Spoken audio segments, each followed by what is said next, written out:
we're gonna open the regular city council meeting for Monday, October 7th, 2024 at 5:31 PM. If you would, I'd like you all to stand for an invocation. Dr. Overbo, please. Yes, sir. Y'all pray with me. Dear Heavenly Father, we thank you for this day. We thank you for so many blessings you've given us. We thank you for this wonderful community and all the people in it. We invite Holy Spirit into this room tonight, into our hearts, into the council to make decisions for our community. And we love Jesus. Your name we pray. Amen. Amen. United States pledge of allegiance. I pledge allegiance to the flag of the United States of America and to the republic for which it stands, one nation, under God, indivisible, with liberty and justice for all. The Texas flag pledge.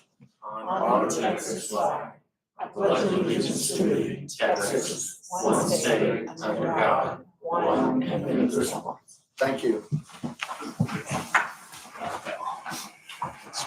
Roll call, please. Councilmember Mann. Present. Councilmember Schultz. Present. Mayor Pro Tem Conrad. Present.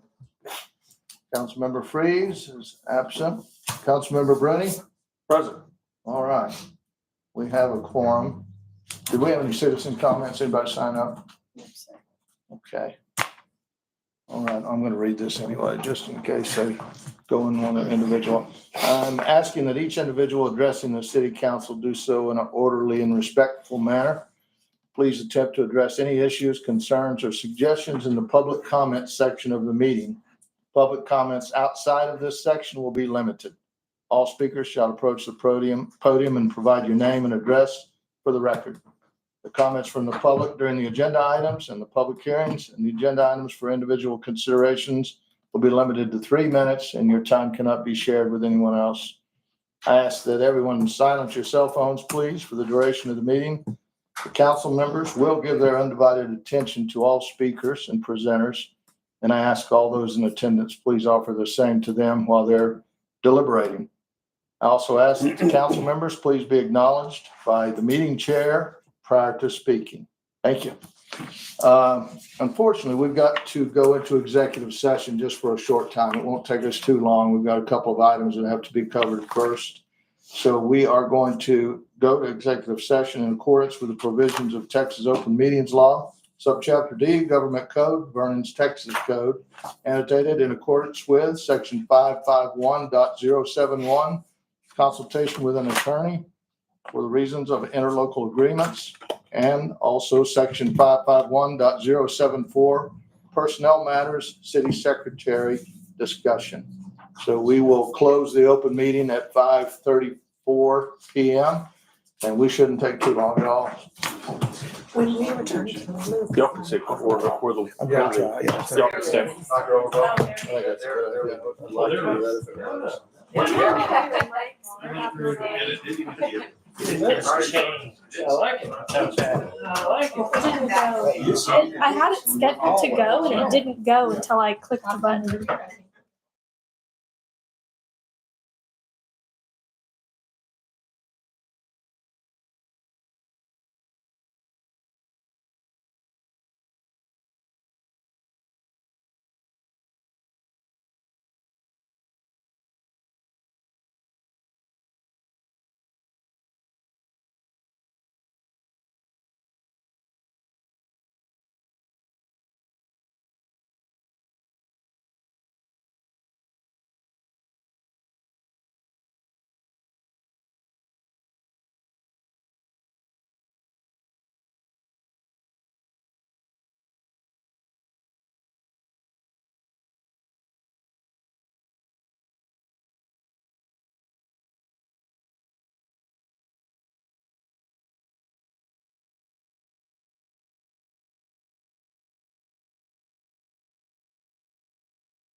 This year, so I always have to do it.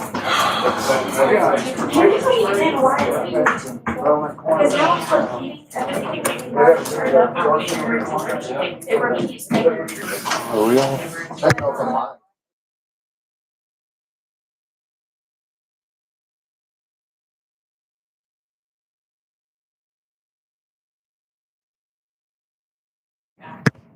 Is yours muted?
Put that one up there, Rich. We're going to move back into the regular city council meeting, regular session at 6:17 PM. And we're gonna call an audible on the agenda. We're going to allow for one of our presentations. These guys have been going all around the county in lots of places and away from their families. So we're gonna let the school district come and talk about their tax situation. If you'll give your name, please. Yes, sir. Craig Olmo, Superintendent, Glen Rose ISD. Appreciate y'all letting us come and speak and moving us up a little bit. We sure appreciate that. And so today we're going to go ahead and we're going to talk to y'all about the progress of the bond projects. Kayla's going to give us some financial information about the situation. Then we're also going to talk about a voter-approved tax rate election, which is going to be on November 5th. So we're going to talk about those things, but first I want to talk about the expo, because everybody's been talking about it. Not that y'all don't know this whole story also, but I'm just going to tell y'all what we're going to be talking about as we go around the community. And so y'all know that in '94, Glen Rose ISD has had an interlocal agreement with the county that involved the expo. And so two parts of that are how many days the district can use it, and then if the expo would be sold, that Glen Rose ISD basically could step in and have a first right of refusal. And so how this started, back in the spring, the school district got a call from the county, and the county said, we're going to go ahead and we're going to sell the expo. And we're in a financial situation where we didn't even think twice about it, because we were expecting a $5, $7, $10 million price tag at the minimum on that. And so, we didn't even think twice about it. No, go ahead and put it out for a bid, so on and so forth. And so we come to the situation that we're in now, where there's a bid in for the expo, and we understand that it is, first of all, a hot topic in the community, but we also understand that it's important for the school district to have access to that building. And we also understand that it's important to the community, that the commerce that it brings in. And it's a big draw for our community. And so it's a very unique situation.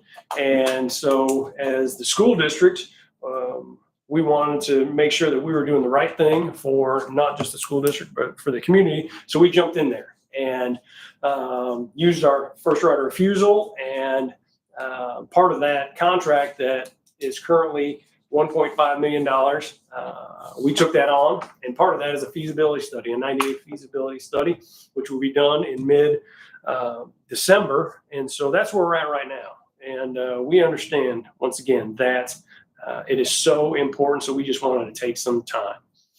In the event that we would buy that, we have a funds and capital projects account, that's the money that we would use. It's not going to be the money that we're going to be talking about today. These would be funds set aside for capital projects that we would use if we would do that. I get it. It's a coincidence. The money that we're going to be talking about, the number that we're going to be talking about today is very similar to the $1.5 million. And so both of these things are not together. They are totally separate. As a district, it's just bad timing for us because we're having to explain all this. And so once again, it is very important for the community, very important for the district. Okay. So let me get back to the bond. Can we, in an effort to keep them separate and not commingle them, can we stop at this point and say questions and things that Sure, can be yes, ma'am. done? Go first, 'cause you had some. I guess, why does the school district want that property? Because we use it for 10 days throughout the year, and there's some events that we don't have another place to do that with. Is it not in the contract that's already been proposed that they would allow you to have those 10 days? It is, yes. So we wouldn't be giving up 10 days. It would just be they have ownership, but they're still granting you the 10 days. Currently, yes, ma'am. So That wouldn't be grandfathered in if they would sell it. It would or wouldn't? Would not. That could not be added to the yeah, contract? that can't be a mandatory act. Possibly, and that's what we're looking at. And I just don't know, what is the current bid for the expo? $1.5 million. It is 1.5. Mhm. Now that's the bid to buy the property, but how much is it to rehab the property and how much would that put y'all out? That's what we're trying to figure out right now. That's why we want to do the feasibility study. Is there a particular budget that y'all would not exceed? We haven't got that far with it. Okay. How much is in the capital budget for the school? For that one, Yeah, for funds and capital projects? yeah. 9 8, million? Okay. 9. That could be Sorry. leveraged for that exclusively, or that would be? Around 9 million. That's for capital projects throughout Altogether. the district, yes. I have a couple of, things that are out in the ether that I was asked. Is it correct that that the county offered it to you initially to have? No, like I said, They offered you the right, but I was asked by somebody, hey, we've been told that the county said y'all can have it and that y'all said no. So I'm just asking it to get it correct. And then is there any conversation around using that property for a bus barn? we had thrown that out there right in the beginning, but we understand that it's so important with the commerce that it needs to be run similar to where it is right now. We understand that. Is it the intention of the school district to manage it and everything? I mean, like manage rodeos? That's what we're trying to figure out right now. Stuart? If y'all bought the expo and y'all generated revenue from it, okay, would the money of that revenue go into the IS or the M&O? Thank you. Does that mean then portion of that then would be Robin Hooded and taken away? No, sir.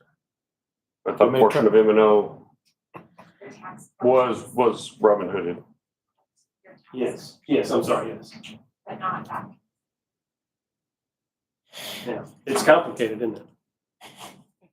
I'm not a fan of Robin Hood, but that's, I just have one last question, and I know that you guys don't have anything firm, but I need to try to understand where your head is, right? So if you're using it 10 days out of the year, then that's 355 other days to use it.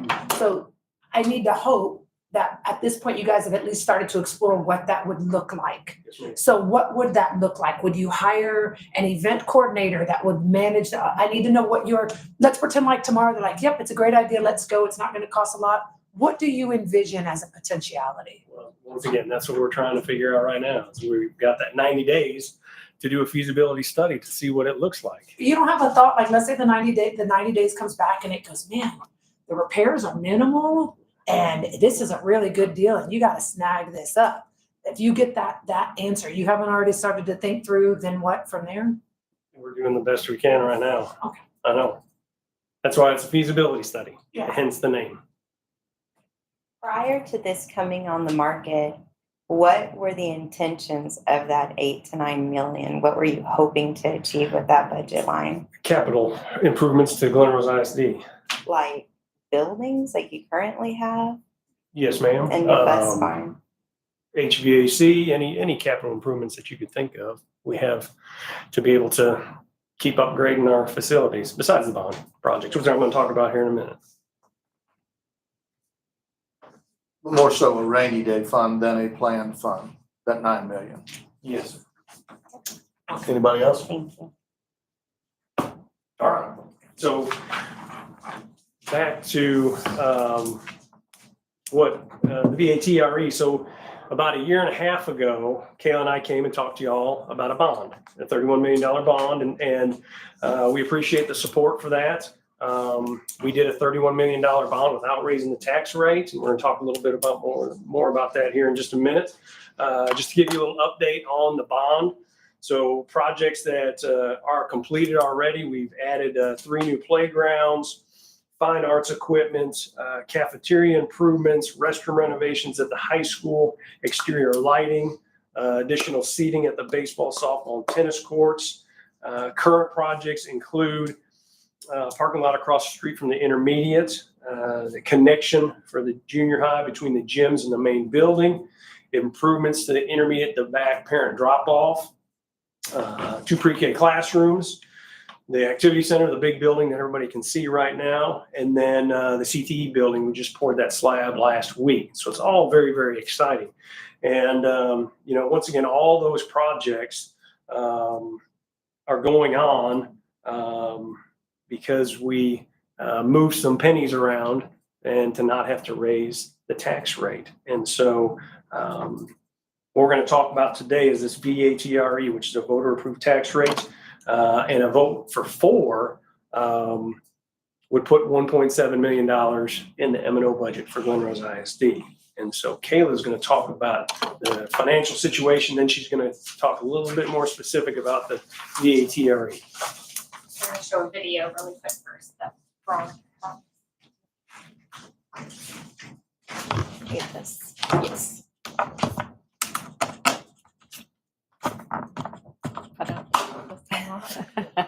Hopefully it'll stay on up there. Yeah, it'll be fine. Right. It'll be all right.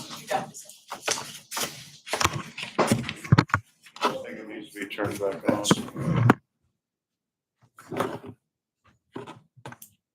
Dr. Overbow, it is very impressive what y'all have accomplished. So thank y'all for putting all the attention into this school. Excited. It is exciting. Yeah. Huh? Emily's at house. I know. I know. Now. Yeah. Let's see if we can put these sounds all the way up.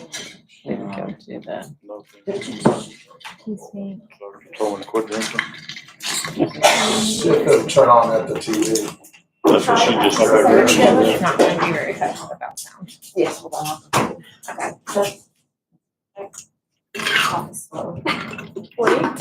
Yeah, it should be on live. It's on, Veronica. Rich. Do we know if we have sound? If not, Veronica's gonna get a speaker. I'm gonna try this, if it doesn't work, she's gonna. Okay. we do Find have out soon. Yeah.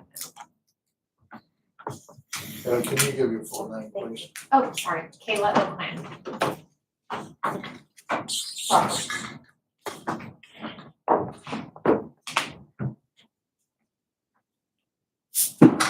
Sorry.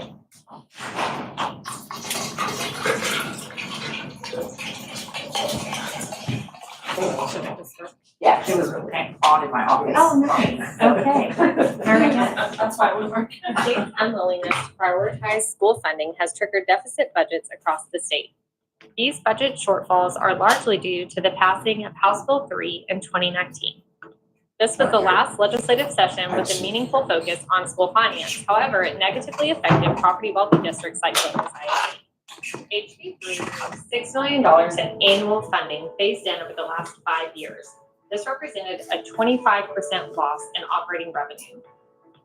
You couple this with inflation, a simple trip to the grocery store can show you that everything costs more than it did in 2019. Inflation is up 23%. Another factor that comes into play is enrollment. Glen Rose ISD has grown by about 200 students since 2019. This leads us to an equation that simply can't be solved. Glen Rose ISD must educate 200 more students than we had in 2019, with cost up 23% and $6 million less in annual funding. Glen Rose ISD has always been mindful of local taxpayers. As seen on this chart, Glen Rose ISD consistently adopts a tax rate that is lower than the state average. GRISD also provides a 20% optional local homestead exemption, which is given by very few districts. The average taxable value of a house in Glen Rose ISD before exemptions is $305,000. The 20% local exemption is taken prior to the $100,000 state exemption, which saves taxpayers in Glen Rose ISD 41% compared to surrounding districts. The average ISD tax in surrounding districts is over $1,900. Glen Rose ISD tax is just over $1,100, which is a difference of nearly $800 per year. Glen Rose ISD is now asking for your partnership in passing a voter-approved tax rate election, also known as a VATRE. If passed, the VATRE will allow for an estimated $1.7 million increase in the amount of local tax dollars that remain in GRISD while maintaining the same tax rate. This is not a tax rate increase. Due to rising property values in Somerville County, Glen Rose ISD is able to maintain the same tax rate at 78.96 cents per $100 valuation. We are asking the Glen Rose community to show your support by coming out and voting in the election on Tuesday, November 5th, 2024. Early voting will be held at the Glen Rose ISD Administration Building, October 21st through November 1st, and Election Day will be at the Glen Rose City Hall on November 5th, 2024. We appreciate your continued support of Glen Rose ISD. Go Tigers!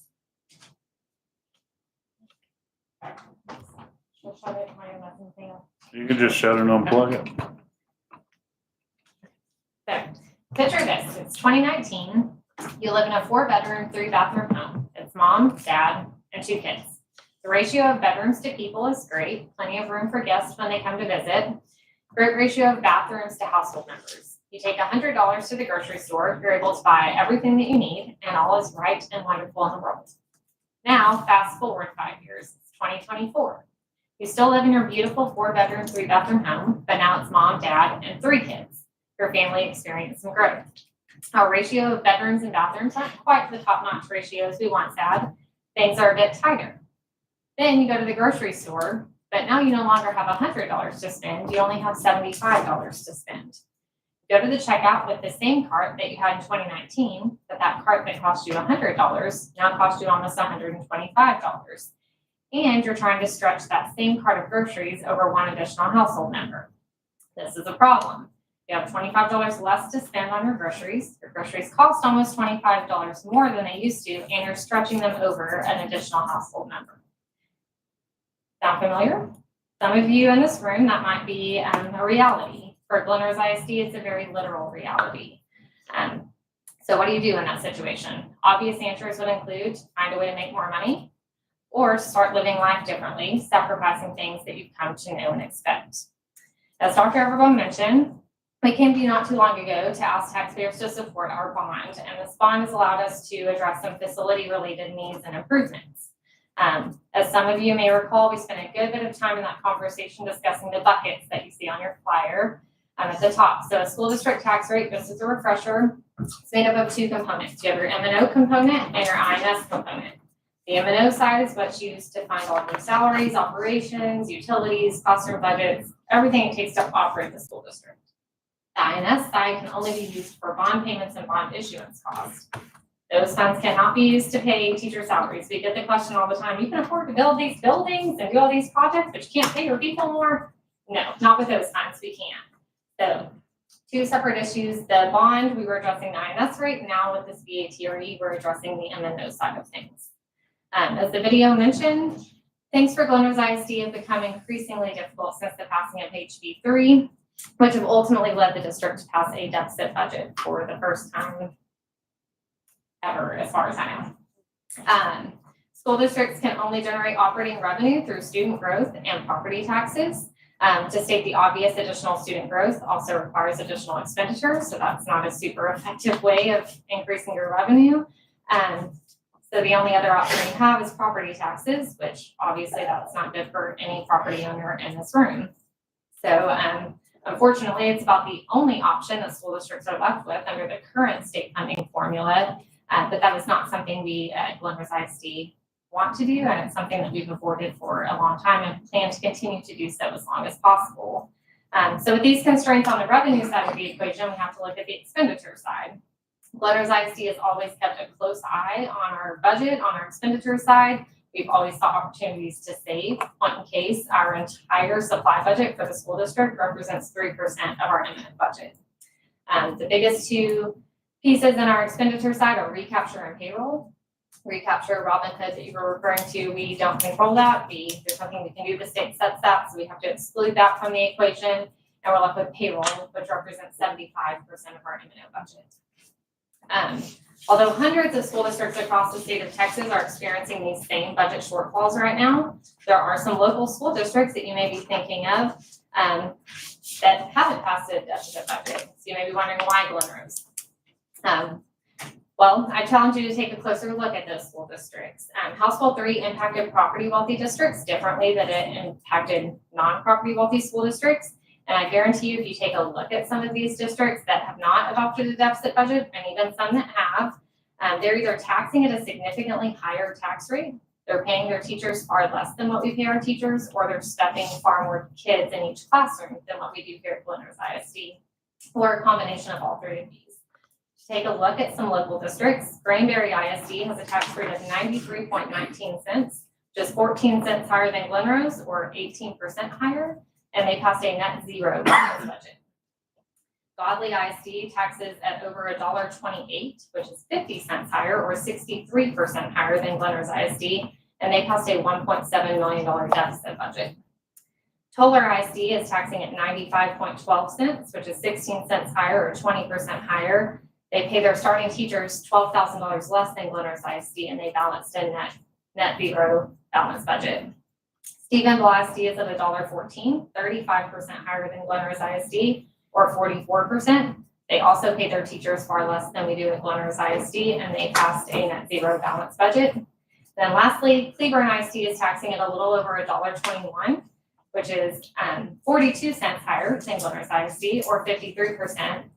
And they actually passed a $14 million deficit budget this year, and they're currently in a hiring freeze and a raise freeze. That's just how it looks around this area. One place many districts have started to try to fix this problem that we have is lower teacher pay. This is certainly not an option that we want to consider here at Glen Rose ISD. Our teachers deserve higher pay. One could argue that they have the most important job in the world. They're educating our future society, our future leaders, and our future workforce. The same inflation that's hit your home and Glen Rose ISD has also hit their home. We pay our staff as well as we can with the current funding formula, but it's not enough to cover what they do day in and day out. And eventually we will begin to lose our teachers to higher paying career opportunities if we can't get to a place that we can give them more meaningful raises that at least match the cost of living increase. The other option some districts have taken is to have fewer staff members, which would ultimately lead to larger class sizes. Again, not an option that equates to a higher quality educational experience for our children. No secret that smaller class sizes lead to better instruction. Teachers and staff are able to deliver individualized instruction in those settings, which is just a better educational experience, to state the obvious. Historically, Glen Rose ISD has managed to keep a great balance in this area where we could provide individualized instruction, but not at the expense of taxpayers. We've kind of kept that balance there, so we don't have an overstaffed model. But in recent years, we are seeing class sizes climb and increase due to these financial constraints. So all of that to say, there is no perfect solution out there with the current school funding formula. House Bill 3 unfortunately functioned to bring the top performing schools down rather than the bottom schools up. Many of us in this room, including myself and our family, we moved here because of this wonderful school district. I truly believe this is one of the best places to raise a family and educate your children. This is made possible because we've been able to pay our teachers more than the average school district while maintaining smaller classes than the average school district. This is no longer possible after the passing of HB3. Blenders ISD, along with property wealthy districts across the state, have lost millions due to this legislation. This is not a Blenders ISD problem, it's a statewide problem. Fortunately for Blenders ISD, past school boards and administration had the forethought to put money back while we could. Even after the phase out of the $6 million began, we were still putting money back for as long as possible in anticipation of the day that we would need it, which is where we find ourselves today. Public education in Texas is grossly underfunded. Texas ranks in the bottom 10% of public ed funding in the nation, although we perform higher than the bottom 10%, but imagine what we could do with adequate funding. So the leaders of the great state of Texas have failed to prioritize public education in recent years, and I urge you to partner with us, not only in this BATRE, a vote for would really help our local school district, but we also need to be advocates across the state for better funding for public education. As the video mentioned, we are not asking for a tax rate increase. We know that most of you are experiencing the same economical factors that we are today, and we're not doing that to anyone here. So luckily, due to the rising property values primarily of the power plant, we're able to keep our tax rate the same by moving some INS pennies over to the M&M side. In doing that, that's going to allow us to keep an additional $1.7 million locally for us to use in our M&M budget and to cut into the deficit budget. Even with that, we're still going to have a nearly $2 million deficit budget. So again, just to kind of reiterate what we were saying, our tax bill here is 41% lower than the surrounding districts. It's nearly $800 cheaper. We intend to keep that going for as long as possible, but we do need some support right now. So I'll turn it back over to Dr. So to add to the complexity of this, just like with the bond, when we come to vote in November, it's going to say, according to law, this is a tax rate increase. And so that's just something that we're going to have to continue to get out there and educate people on this, because it is so confusing when you look at it. And so we're excited about this opportunity. We don't want to raise our tax rate, and this is a way to do it without raising the tax rate to cut into some of that deficit budget. So questions for us? I think I have dots connected now. So this is the same thing we face. Absolute same thing. It's the exact same situation. Okay, that's helped me. Could we have the same, we have the same thing. If the rate is a certain percentage, then even if it's not an increase, we call it an increase. So I get it. Now I got it.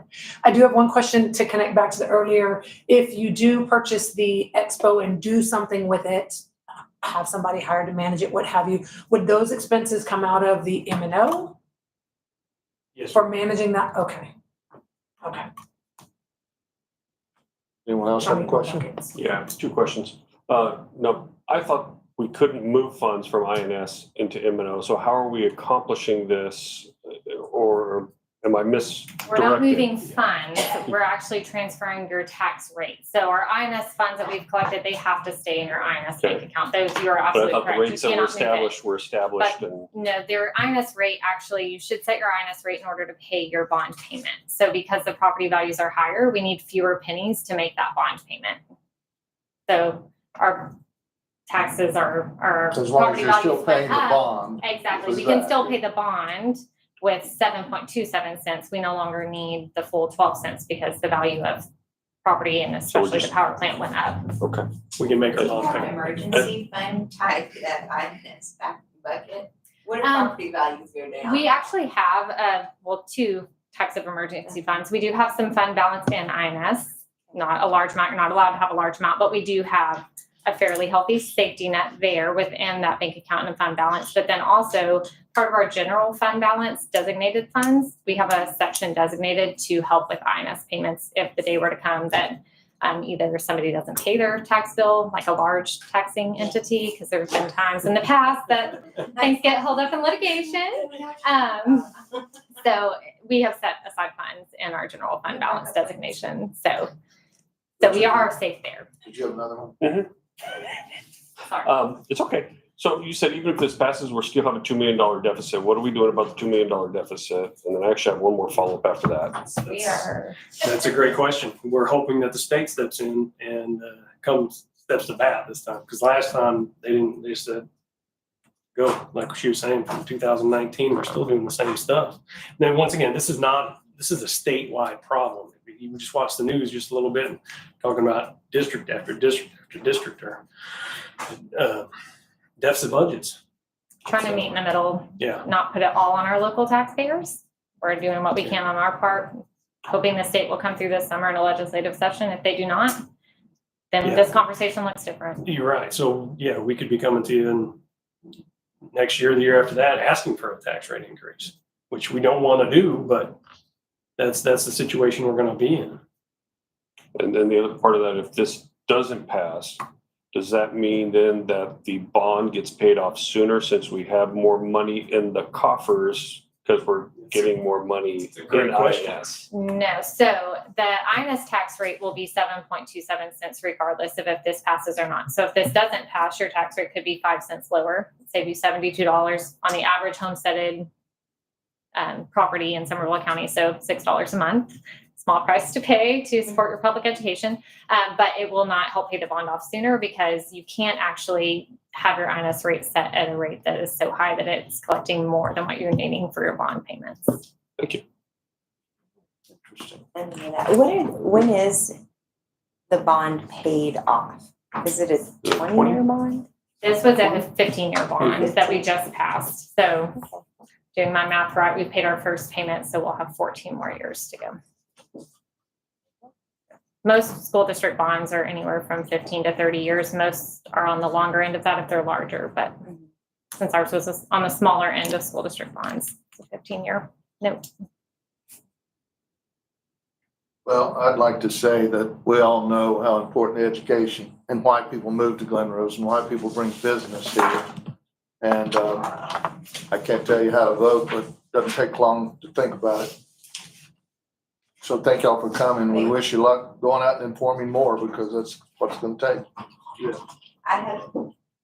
I need y'all to help me answer this question because I know I'm going to get this question. What do I tell someone when somebody comes up and said, how come we can afford to buy the expo, but you can't afford to increase teacher pay? Goes back to the different buckets. We can't So use the capital project INS is funds. part of the bond, or I thought it was part of the capital Capital project, budget but out you of the can't M&O. use your But the capital project operation, funds. but the operation of that expo Yeah. would come at the expense of M&O, right? Possibly, yes. That's the, Obviously, we would be very careful to Yes. take on something that was going to increase your M&O expenditures. if it made during- money, if y'all found a way to make money with the expo, would that money go back into the M&O? It would, and it would not be subject to recapture. So your recapture formula is really made up of so to put this very shortly, so they look at your students, what they're involved in, and they calculate a weighted average daily attendance. They take that number and multiply it by the basic allotment. That tells you what your bucket size from the state, what you're allowed to keep. They fill that with your tax collections, and then anything over that amount in tax collections is what Robin Hood is. So your other revenue that comes in, say from that, or any other way that we generate revenue, athletic events, things like that, those are not subject to recapture. Okay, just before I forget. So the INS is where the capital projects budget is. So it is on the M&O side? It's, So well, why so wouldn't your that be capital project salaries? funds, sorry, this is very confusing. Yeah, So your no, capital no, project no. funds, it was generated on the M&O side years and years past. So when we say we're putting money back, we have a general fund balance, but also there were several years that past administration, we put money into this capital project funds. All that does, school districts don't have any sort of facility funding from the state. So they give you nothing in your state funded portion that you get to keep to update your facilities, upgrade your facilities, build facilities. You don't get funded that way. So you have to either pass bonds or have money set aside to do those types of things. So we've transferred those over into a capital projects fund that's over there, but it's not, so it's generated by M&O, but it's not functioning under the same rules as your M&O. It's not part of your M&O budget. It's a So separate. you We couldn't had like designated move it. Yes, it's designated, all of the money in there is designated for across, I believe it's 9 different categories. So the school board can undesignate and redesignate those funds at any given time. One such thing we've recently kind of added is, I don't know if y'all deal with property insurance, I'm sure. It's gone through the roof in recent years, your property casualty. And so we actually have some set aside funds there to help pay deductibles if you were to lose a roof or things like that. So that's kind of your rainy day savings for things like that come up. Well, thank y'all. I appreciate that. One last one, and I don't know if this is something that you want to answer presently on Mike's, but Sure, yes, sir. I understand certain ISDs have chosen to not pay the recapture or the Robin Hood fees.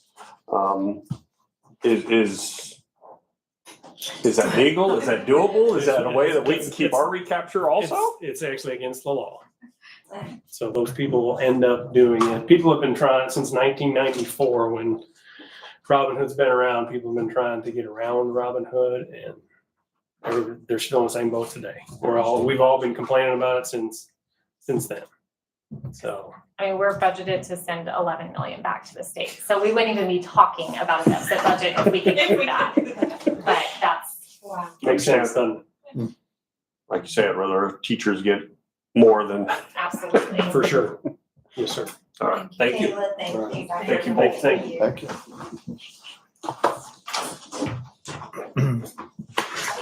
All right, we're going to clean up. We came out of executive session. Item number 1, there is no action.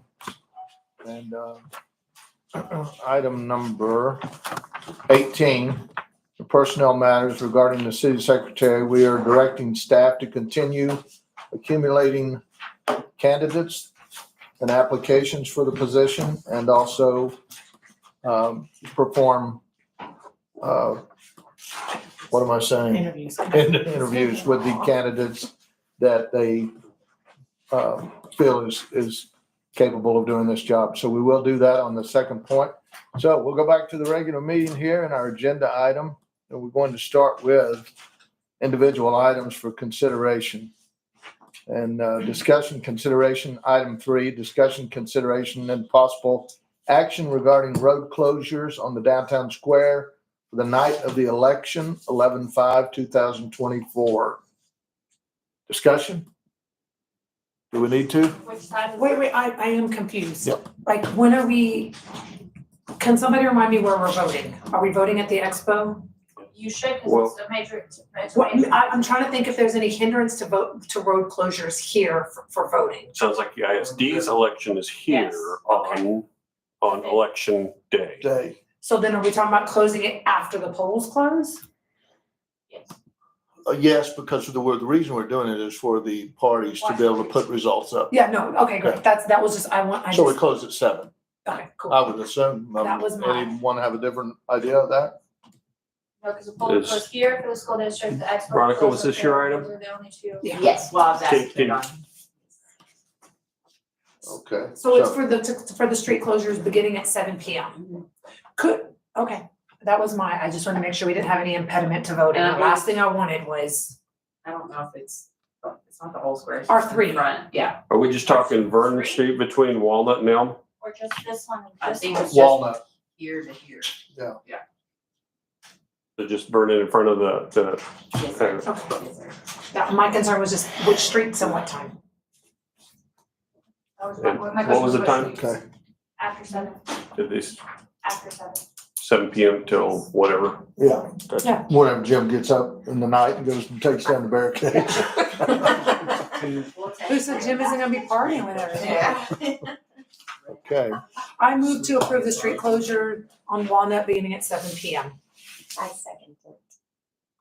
All in favor? Or George? Shake your head. 5-0 passes. Thank you. Item number 4, discussion, consideration, and possible action regarding MGO software interlocal contract for developmental services. Larry? We have decided this year that we're going to try for 24, 25 to go as digital as we can online.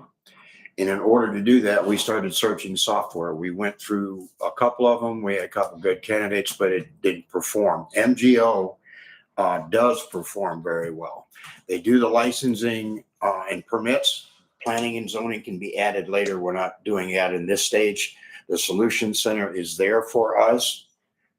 Okay, and we have the option to add public works. One of the things not listed up here that can be added is an economic development package. So we can look at that. For now, we're just going to use it for code enforcement and for permits and licensing.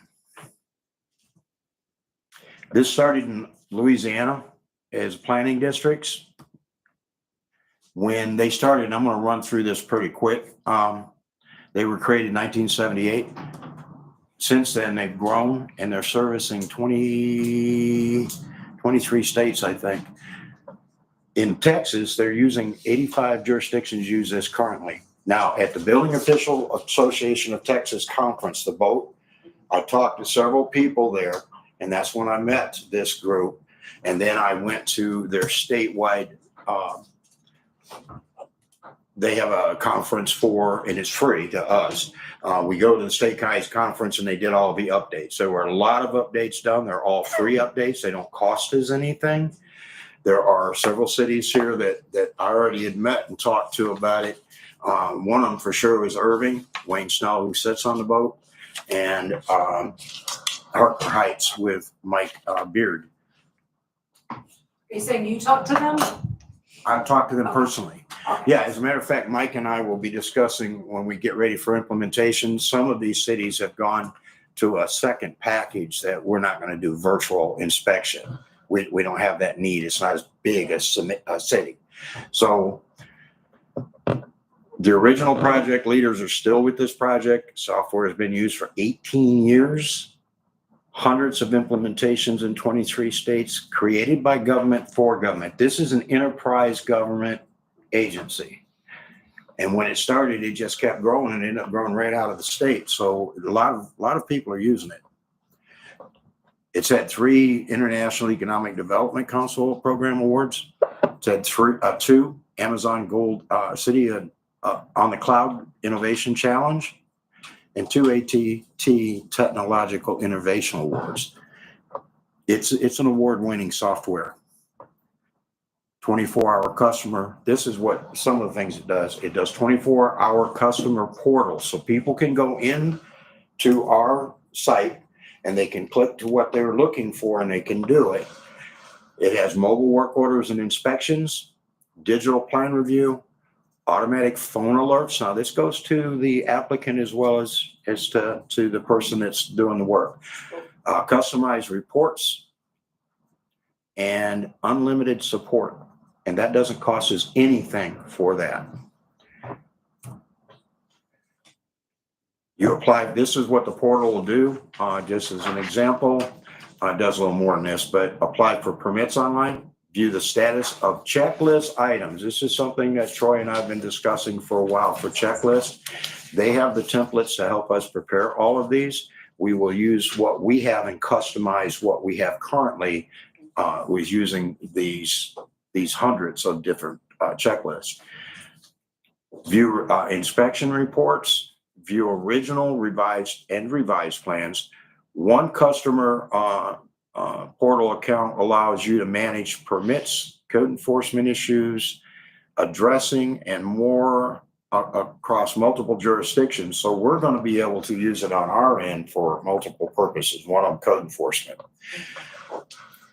All the historical data is stored online indefinitely. This is cloud-based.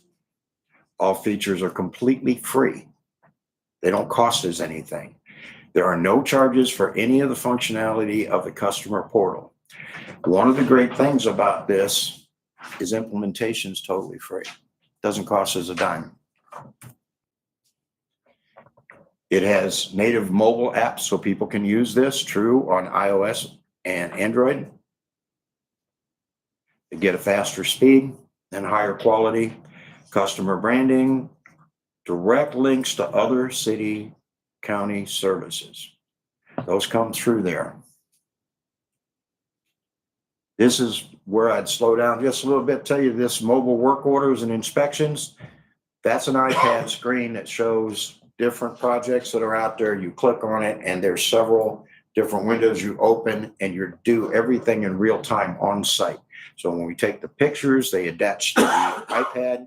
Once they attach to the iPad, there's a series of clicks and that's how the report is written. And it's written then, works without the internet access, but new work orders and alerts are sent in real time via text message in the AI software. One of the things that's good is when we do this report, it will kick that report out to the applicant. That's whether it's contractor or homeowner, and it sends it right back to our server. It locks everything in, and that cuts out all of the inputs that my administrative assistant Jody has to do now manually. We don't have to do that anymore. It'll happen literally in the field. It does cut down time quite a bit for each visit that we do for code enforcement. It does new work order tab, similar function as the inspection tab in the inspection anywhere, inspection checklist sessions. These all show up on the side, and then project checklist sessions. And this is something that we're working on. There's a signature pad there for the applicant if they need to sign when they're there. And we sign automatically. We're going green with completely paperless. Plan review is an important factor in this. We will probably be we have two choices. We can do Adobe or we can do Bluebeam. We're probably going to go with Bluebeam. Most of the ones that did Adobe are switching to Bluebeam now that I met at the conference. Allow multiple users and departments to review documents simultaneously, so I can talk to my inspectors and we can do with the fire marshal. We can just do it right online and talk simultaneously while we do it. I don't have to bring them in the office when we roll out a set of plans and go through it together. Drag and drop code references and diagram schematics. There's just an amazing amount that goes with this.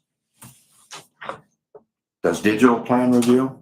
So once again, we're trying to go digital. That was one of the things that Troy and I talked about last spring, and this is where we've come to with this. So we will do a lot of things digitally and not have all that paper. There'll still be some paper we'll have, but not nearly the way we do. Dashboards, task queues, these are for both users and for the city that we can go through these. Automatic comment letters. Now, there are several that we're already starting to work on some of the templates for these letters. The automated letter generation list of common comments to select from that are on the right there. And then you see there's a letter, and that letter is fully editable and email ready. So we can do that letter either in the field or in the office and send it just like that. So it's automatically out. Automatic workflow resolution. Work orders are automatically scheduled to the appropriate field staff when a case changes priority, alerts the residents and the departments, changes in status and required information that could be holding up progress. So this is to be more efficient and more proficient.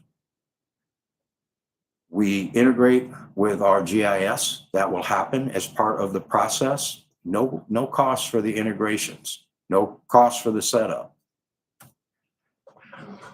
The system automatically calls phone numbers provided by the customer and reads the inspection results in a human voice. So they're going to hear that result that they had. It does it automatically. After all this. Yeah. We're going to use Troy's voice for this.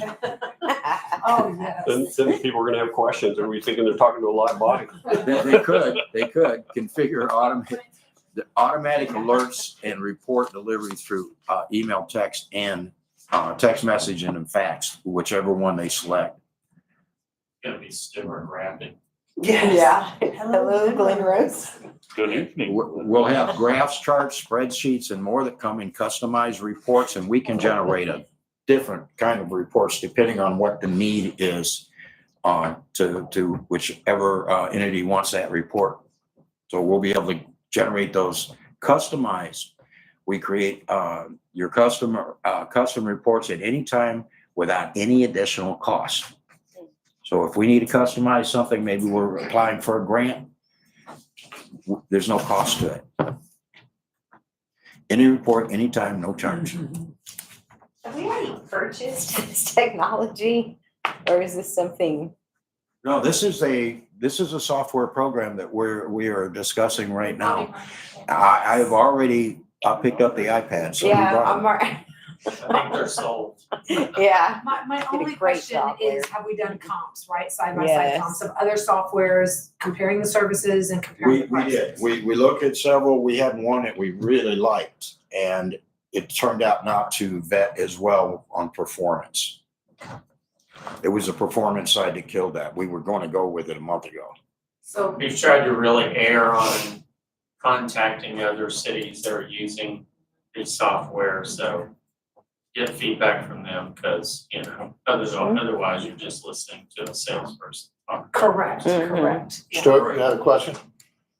This isn't the one you were trialing out 2 months ago? No, 2 months And ago, you we put- were looking at a different software that didn't. I knew pan it out. had some hiccups in it, but you put them side by side and this one blew that one out of the water still? Absolutely. Thank you. Absolutely. And vetting, everyone loves it. Now, we only have one city that was active on that other software, and they did not like it, and they're gonna leave that Yeah, I contract. had that conversation with you. I remember that. Mhm. So we get different reports that we can generate. These are just some examples, like performance reports. One of the good things about this is I can look into this anytime, Troy can look at any time. If we have a question to answer for y'all, we can do it. This is another important part, no cost support and training. They'll come to us for the implementation and training twice. We will pay for that cost for their travel and expense only. And then once that's done, we can do it online, free of charge. Anytime we want to train up a new employee, Yeah. it doesn't cost anything to do it via whichever they're going to do, Teams, Skypes, whatever they use That's the that first day. day I met him. But there's a support on MyGov. They can literally call in and there's a technician talking to them. Unlimited support for public and jurisdictions, on-site for reimbursement travel cost only. That's what I was saying. We'll have to pay the travel and cost for staying here while they're training and getting us ready. But if we want to teach the public, we can do that on screen. So we can put it up on screen and train the public when they have questions for it. Where there will be an outreach for it at one point to get Mayor ready Stewart to has a use.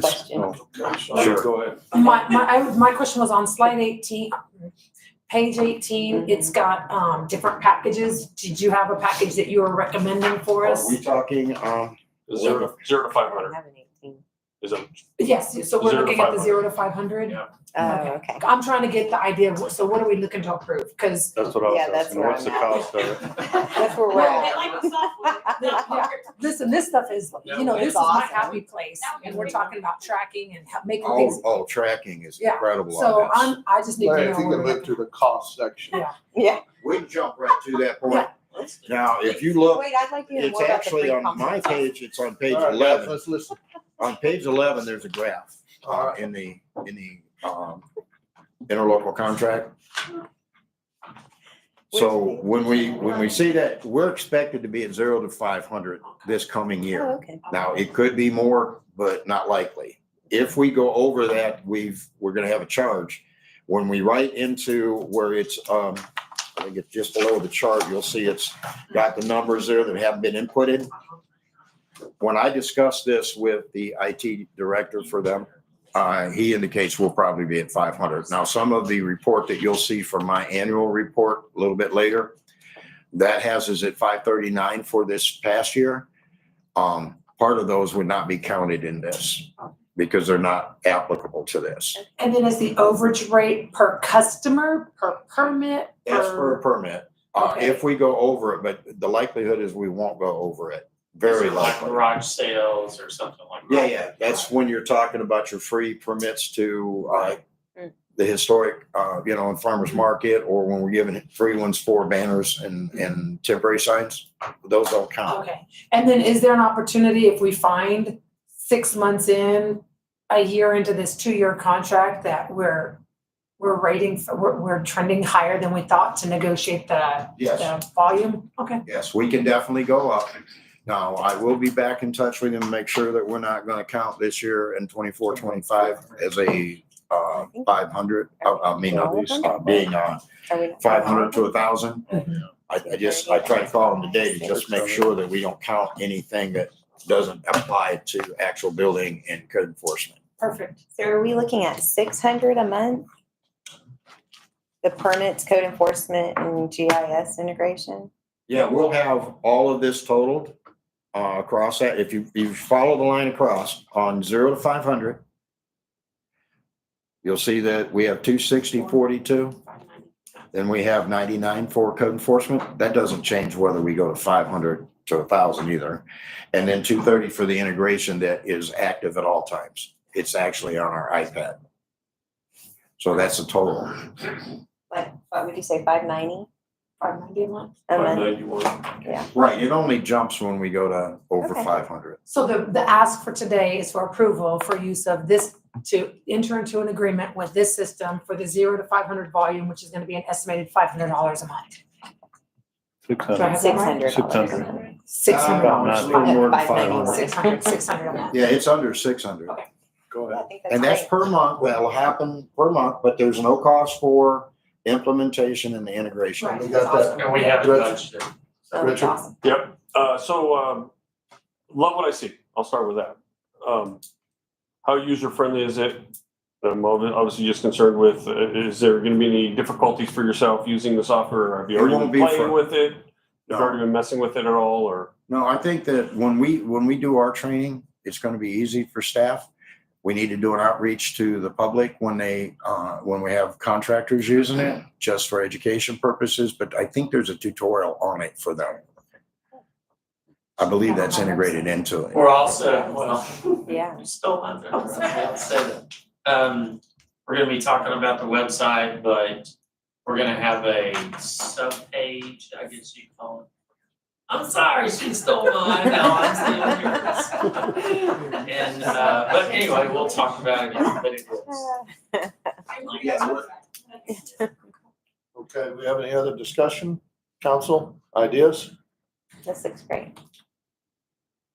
So I move to approve engaging with NGO Software for the contract for 2 years for the 0 to 500 at just under $600 a month. I'll second it. Second by Richard Bruni, all in favor? George, 5-0 passes. Thank you, Larry. I think it's gonna help you group. Oh, I know it will. It'll definitely take a load off of Jody's plate. That and for clients and customers to know Yeah. what's going on. Oh, yeah. Yeah. Yeah, there's no doubt this is a winning software. Thank you for all that work, Larry. I know And at that- Oh, gosh. At that dollar rate, you can't beat that. Does that say No, right, ATV? Dollar rate, you can't. No. No, Oh. Like, Yeah. company B. We're going to number 5, discussion, consideration, and possible action regarding economic incentives. Troy. So this is really just a discussion, but since the previous meeting, it's just. Couldn't tell, it's so bad. And the point is, I used HEB as an example only, so there's no HEB. My phone's gonna be blown up. That's what I'm saying. ABC, not HEB. ABC. There's no HEB. But because they are so prevalent here, it is a relevant example.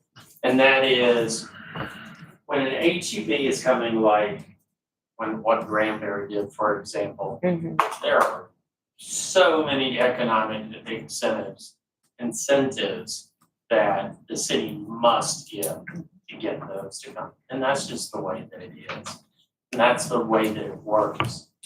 But these are businesses that choose to be around the HEB. They're not getting an economic incentive. So, and they actually pay extra to be by the HEB. Will you put that microphone over there so that everybody can hear, Yep, please? which I might. don't want anybody, I'm sorry, I just don't want to answer a bunch of questions about this. I can So refer them to the video. Thank you. the reason why somebody would wanna be by the HEB is obvious. There's 1 million people going into HEB. And it's the same concept as what we've done here, in effect. And that is, we wanna try to attract the HEBs. The other companies, they're going to be the attractors for people. With the idea that if we bring those, then all these businesses are going to benefit, right? Okay. So that's why we offer certain incentives to certain companies and not everyone. Because it wouldn't work, the math doesn't work to just give away taxpayer money. And taxpayers wouldn't like that. So I think it's something, and we're gonna be talking about websites, but we'll have a link to, information about it, for the program, and even a form if somebody did want to apply.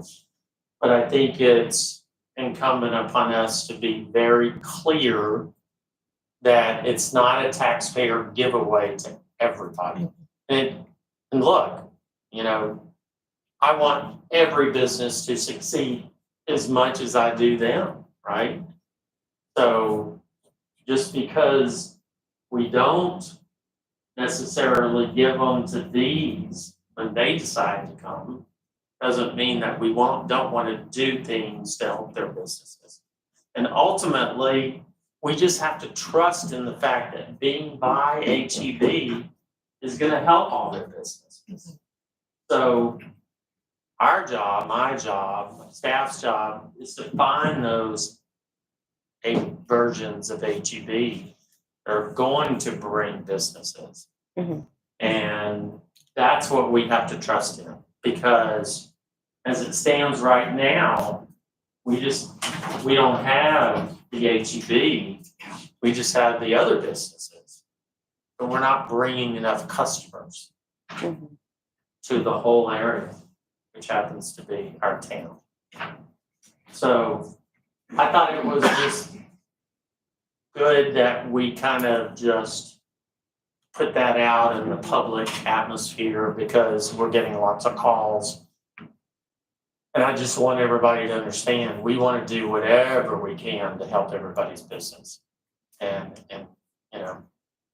we will continually look for ways to do that, whether that's beautification or, everything we do, music festivals, changing the planters, or, striping the road, having discussions about a truck route, putting lights up on the square, putting signs for the downtown business. It's all based on just attracting more customers with a product that may bring people more. So anyway.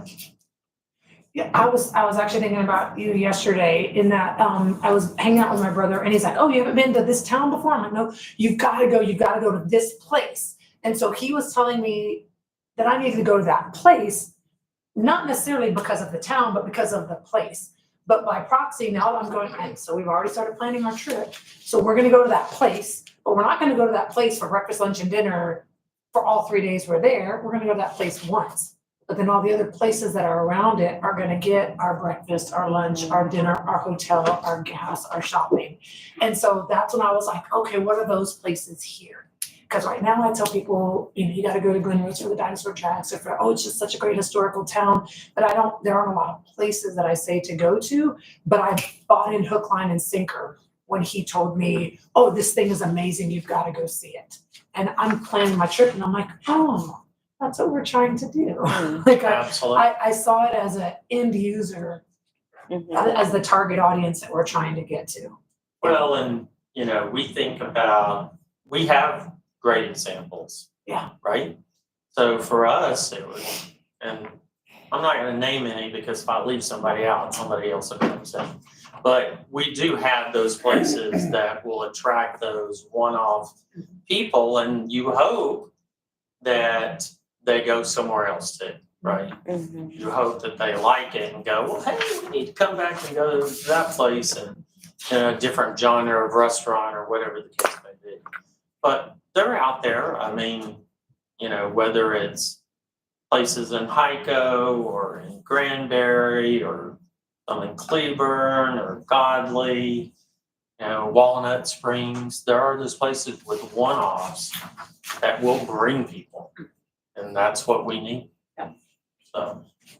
This goes back to nothing more than intentional growth, the right businesses, the businesses that will expand our current businesses. It's got to be done. Yeah, it's not a shotgun approach. We're very specific about who we want to try to give those incentives to, knowing that they're gonna help the current businesses, right? Yep. So. I'm gonna move my roller display back there. Did anyone have any questions for Troy, or are we ready to move on?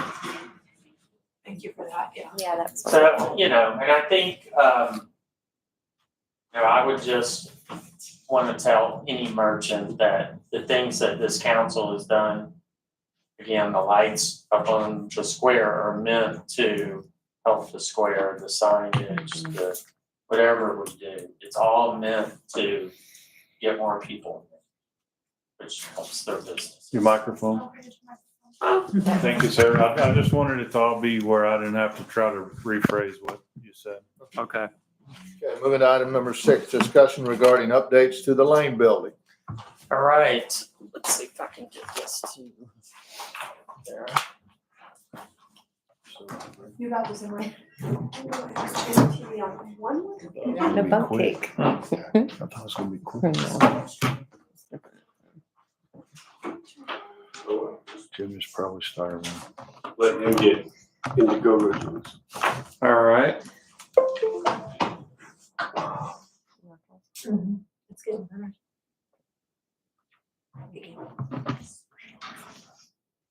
Sure. Ta-da! Dun, dun, dun, dun, dun. We have ordered new TVs because we were told that, Are we gonna auction these? Cause, If we sell them, they have to be auctioned. well, let me know when the bids go in. you think it's user error. If they got sleep timers on them, I sure would like one. There it is. Okay. So we met with the architect. These are do what? Can you go full screen? Or is that full screen? It like is. a picture of a picture, so Yeah. you probably can't make it. Yeah, sorry. We met with the architect and he just gave us some kind of spitball type drawings. But I wanted to at least update you. From the outside perspective, it won't change a whole lot. Where if you'll notice the detail on the right hand side of the building, it's the majority of its windows. These tend to be where it used to be open before.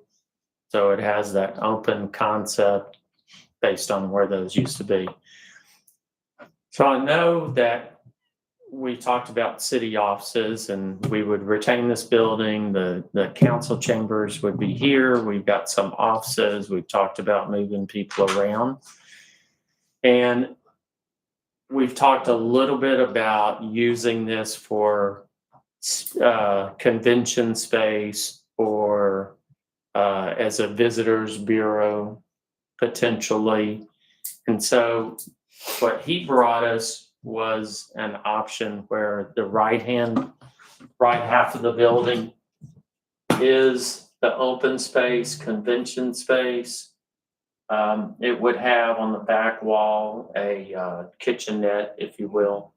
So we could fit in one side up to 100 people, which is a game changer for us. You don't have anything like that today.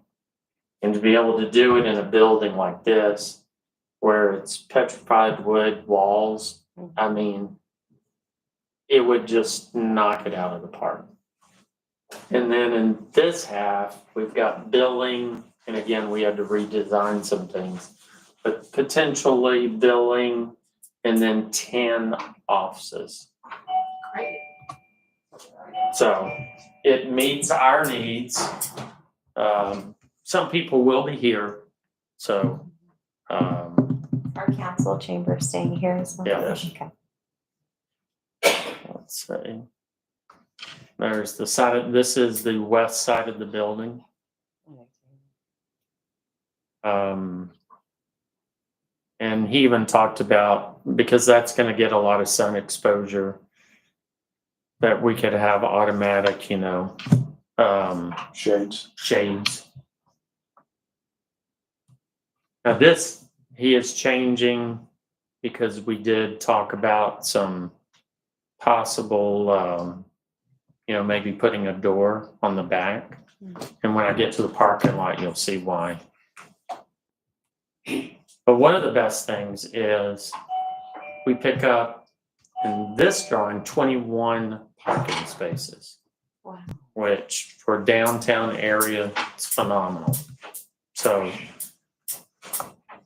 again, with some of the acquisitions and land that we've been able to acquire in back of the building, we have room to do this now. We do have a couple things to consider, and that is, if we potentially did have convention space here, having a storage unit either inside an office that would be for storing chairs, fold-up tables, things that somebody could access if they're renting the space or however we want to do that. And then possibly even having a storage out of one of these spaces. So he's trying to play with that now and see what that would look like. But it's pretty cool. I mean, and this would be an alley that would go all the way through. And when the city offices were closed, that's just additional public parking for the square. Correct.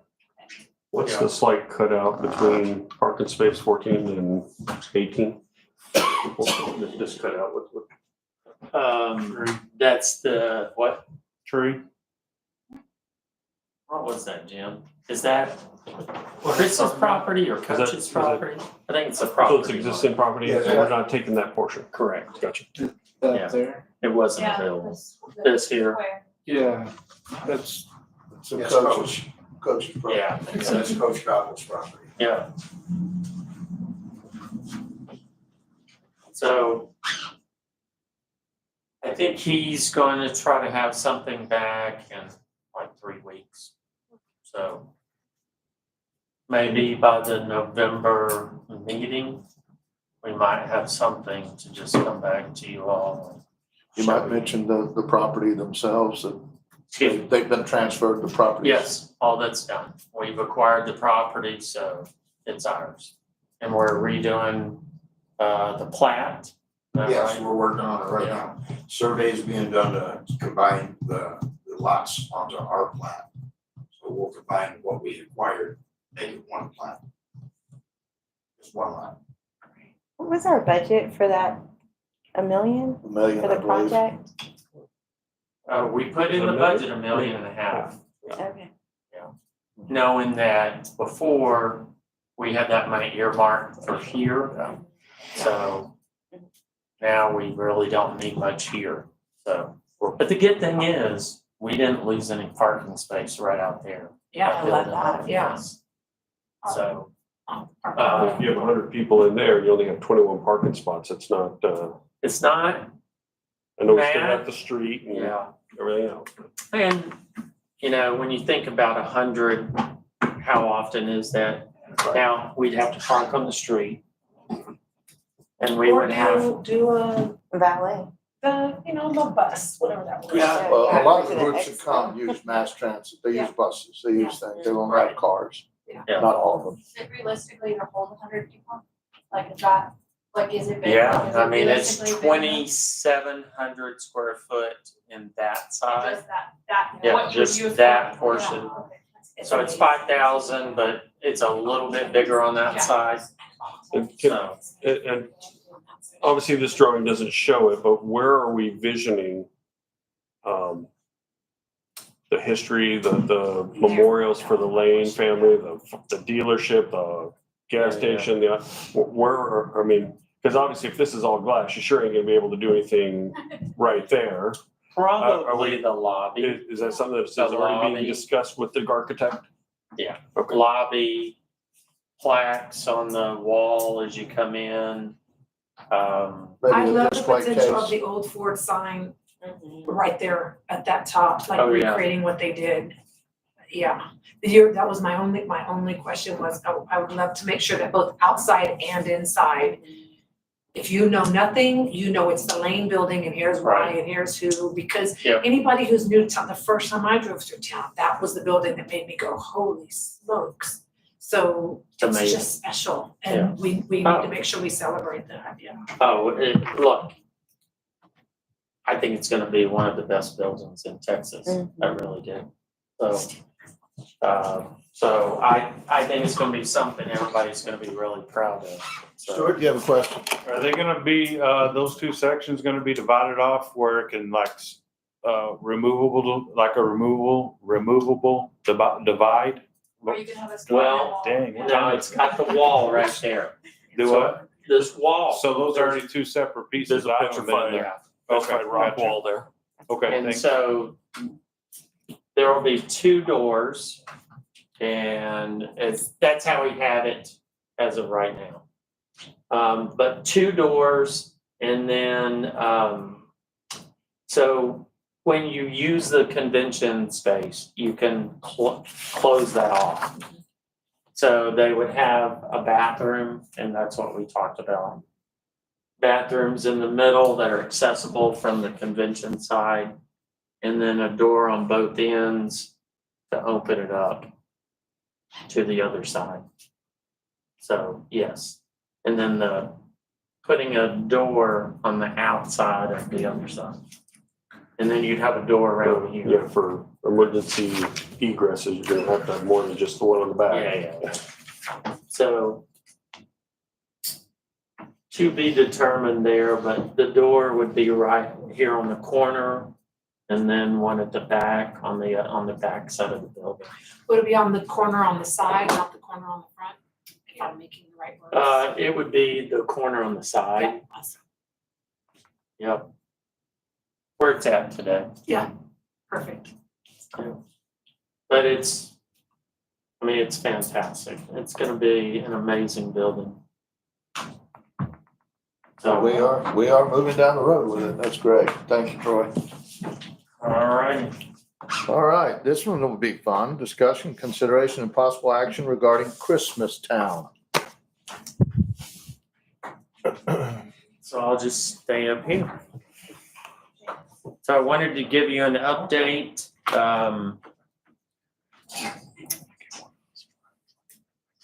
On what we've done so far on Christmas Town. But we have a committee that has met several times. We've already placed orders. In fact, we are storing it in the Lane building as of right now. So, we've ordered a sleigh. We have not picked that up yet. That's in Carrollton. So it's a 4-seater sleigh. It holds up to 380 pounds, I believe. And that'll be on the square in between this sidewalk and the tree. Set up as a picture opportunity, photo op area. Right. And then we ordered like a teardrop, and I tried to find where this was at today and the link disappeared, so I apologize, but teardrop photo op seat. In other words, like it's a, Oh, yeah, like an ornament. yeah, thing. and then you sit down and it's all lit up, Mhm. so it's fantastic. The topiary, deer Mhm. with its legs crossed, that you Oh, sit cute. down on the park bench. That's Sit next to awesome. the kitchen photo Yeah. table. Yeah. Stuart, did you have something? Where are we gonna store all these decorations when we're not using them? But we do have a storage building. and it's not very expensive. We might end up getting another one. In the past, we've stored it at Jim's location in a container. That's where the tree is. Yeah, and the banners were there, I guess, decorations. Yeah, there's no space in there. Yeah. Not for a sled. No. All the stuff you Won't fit. Yeah. Is 380 pounds gonna be sufficient? Cause to me, that's, a person and a half. It was a lot better than most of them, so, yeah. we'll I've have just to seen it learn. get broken the very first year just with that. with Usually that they can hold more restriction. weight than they say. Let's put a little. I guess would you can not get in think there somebody heavier than Break you that by. could even get in it, Yeah. you know? I was thinking it was the weight of the sleigh. I didn't know it was a restricted weight. It's capacity, but Sorry, they gotta Larry. put something. So, I would think it's probably heavier than that, Right. Well, but a lot of them were less than that. We can make the man stand next to it or something. And Merry Christmas is around the courthouse. Lights on all the poles, gold bows for the tree. We did order that. That's an addition. Garland around the pergola. And the county is in on the loop on all of this. Yeah, They, they're on the loop. We have asked them to participate for permanent lights on the courthouse ground trees. All the major pecan trees and some of the Yopon hollies on the corners. They are going to take it to the commissioners on Monday to split the cost and also to approve. Instead of having a lot of ribbons and signs and different things at events, we can have blue lights. These lights change color. Have all blue lights for childhood cancer or breast cancer awareness, whatever we may have, 4th of July, Christmas. We can light it and change it. And so if they'll split the cost, we've received bids, it'd be great. So there's one, Merry Christmas, but it's 40 feet long. Oh, wow. Fantastic. That's awesome. is that the one going on the bridges or the No, lane? in the front of the courthouse or the lane. Yeah. We're gonna Oh, see how it wow. looks on the courthouse, see how it looks once you get the letter space. If it's too small, we'd move it over to the lane building, just have it in front as you come into town. Cool. So, and then, anyway, it's pretty awesome. I think it's gonna be amazing. So, All right. all Good right. job. Thank you, Mayor. I know you've been a big hand in that too. Yeah. I just need to know, are we calling it Christmas Town USA? Because Well- somebody asked today and I said that. I mean, Yeah, we kind of debated it.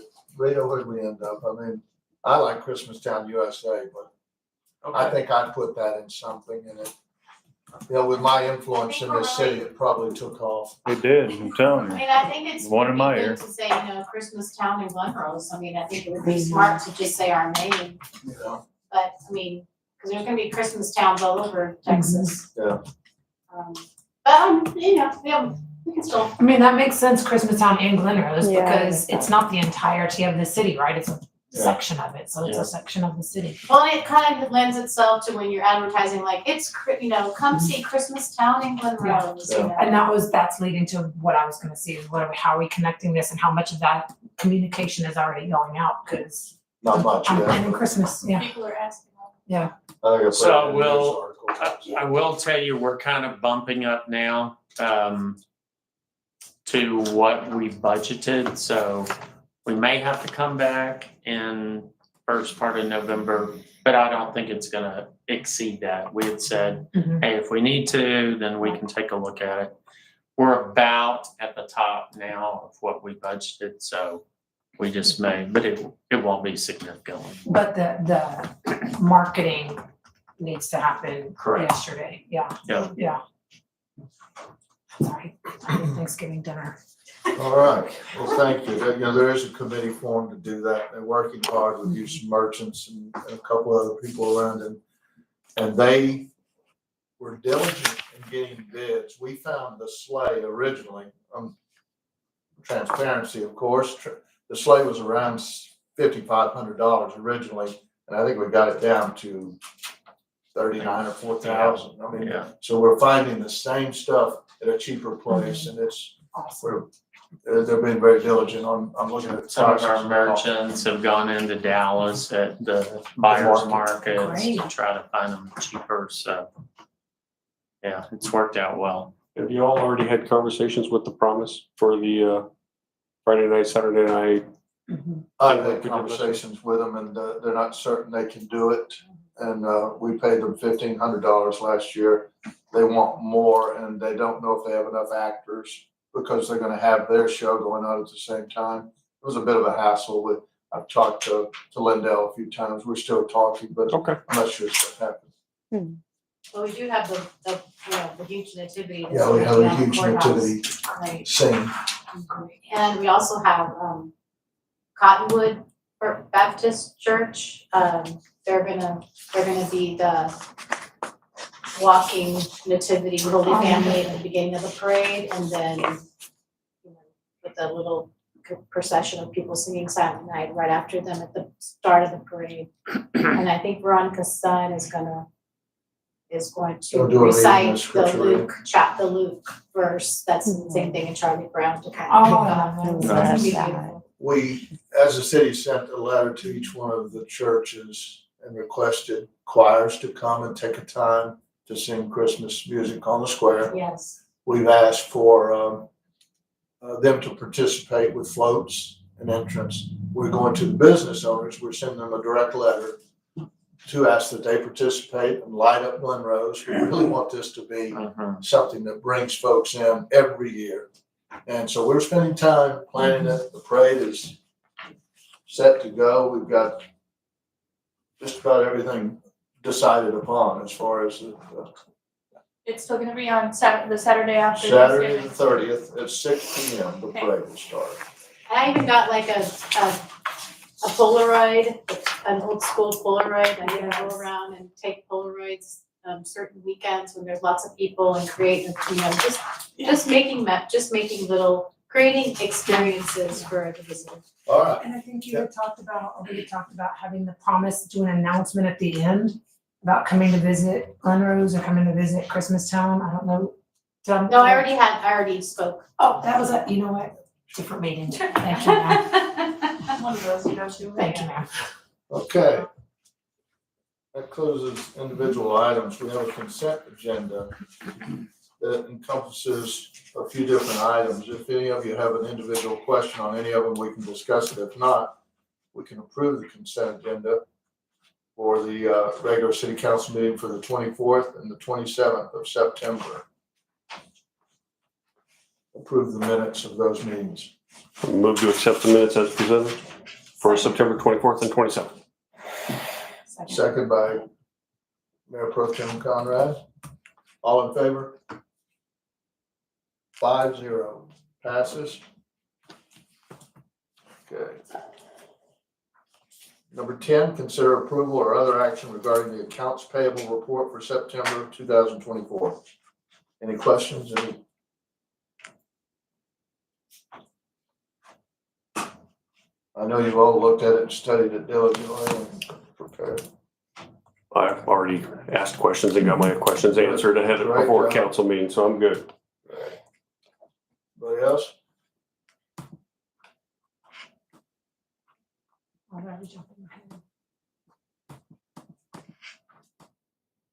Waiting for a movement. Oh, I moved to approve as presented. I jumped ahead. We have a motion to approve. I'll second. We I'm have a sorry. second from Councilmember Mann. All in favor? 5-0. Item number 11, consider approval or other action regarding the financial report for September 24. A move to approve as presented. Yes, thank you. Second. Seconded by Mayor Pro Tem Conrad. All in favor? 5-0. Thank you. We're going to go to staff reports. Please have any questions you may have and anything you guys would like to share, please do. Jim, we'll start with you, Public Works. I don't have anything to add to my report.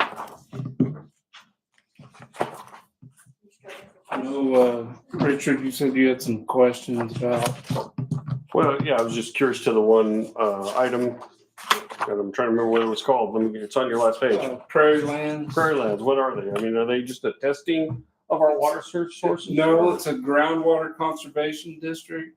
They were developed, I guess the state did that back in, I don't know, around 2010 maybe. And so there's 4 counties in our district: Somerville, Hill, Ellis, and Johnson. And they pretty much, it's a conservation effort, but there's laws that, they say that we can only pump so much groundwater based on our historic use. We did that permit in 2018, I believe. And so that 40,000 that we budget is for that historic use permit. We pay for that whether we use the water or not. So that's why the water district, the Somerville County Water District, allows us to use our wells now to try to recapture that money. So we can pump water cheaper from the ground than we can purchase it. Thank you. And the only other question I have was, looking at the report, was where we at on the pump station permits from 2 to 4? They're still designing that. Okay, I thought we were, because since I thought we approved that way before we Y'all approved the 2 tanks, and it seems like the 2 tanks. Y'all are did farther approve ahead. the project already, but yeah, we're still engineering that. Just a quick question on your staffing. Are you fully staffed now at this point? That's a trick question. Almost fully staffed. I'm sorry. I thought I was gonna get to. We are, we're kind of, we used to have 7 guys, and we're thinking 6 is good for now, but We went back to the supervisor, right? yeah, but we do the parks, we Agree, yeah, gotcha. playing that one back here. Understood. Thank you. Anyone else? Candace? The water district, that they completed their portion of the sidewalk and We're I gonna thought, talk about that. all right, then I'll stop. I'm all about that Glen Rose Loop. Anything else for Jim? In fact, I saw that. Thank you, Jim. Appreciate it. Thanks, Jim. Buck is traveling. He is not here. Larry, Building and Planning Department? Can I say something very You quickly? sure can. So whenever Buck isn't here, what's our contingency plan for somebody to fill in his stead? well, we have the sheriff's department that, He Well, I'm talking communicates about with- like all this, like at the Morning four-way traffic. stop, Oh, like okay. on Friday. I mean, well, are we in this gonna know? case, he was very influential Uh-huh. in getting somebody down here. So we have somebody, they seem to be working out pretty well. I think it's gonna work like, as needed, I think Oh, that guy cool. can help whenever. So he's kind of Yeah. like our backup, but we'll coordinate with him whenever Buck is gone. Yeah, I and I love mean, that. Way we're, to go, Stuart. Thank you. Yeah, that's huge. awesome. Yeah. I didn't we want to got a see couple myself pretty out good there. candidates to replace Jesse, so Oh, okay. hopefully something will Okay. happen there. That, the case may be, we may still use this fellow once in a while. Yeah. I think it's I worth think it, so too. but 100%. I do too. It's not the best and highest use of our police department, for sure. I I agree. agree. Traffic light would be really I good. told Jimmy I was gonna do it, and she said I better find a better solution than that, so. All right, thank you, Have a Candace. Good solution. question. Larry, anybody have a question for our building fella? Just please don't leave us and go, sell those things that you sold us on today. Well, I will tell you, I did add we're an safe annual there. report. I did add up the annual report for both code enforcement and for the building department. And we were up like 250% Yeah.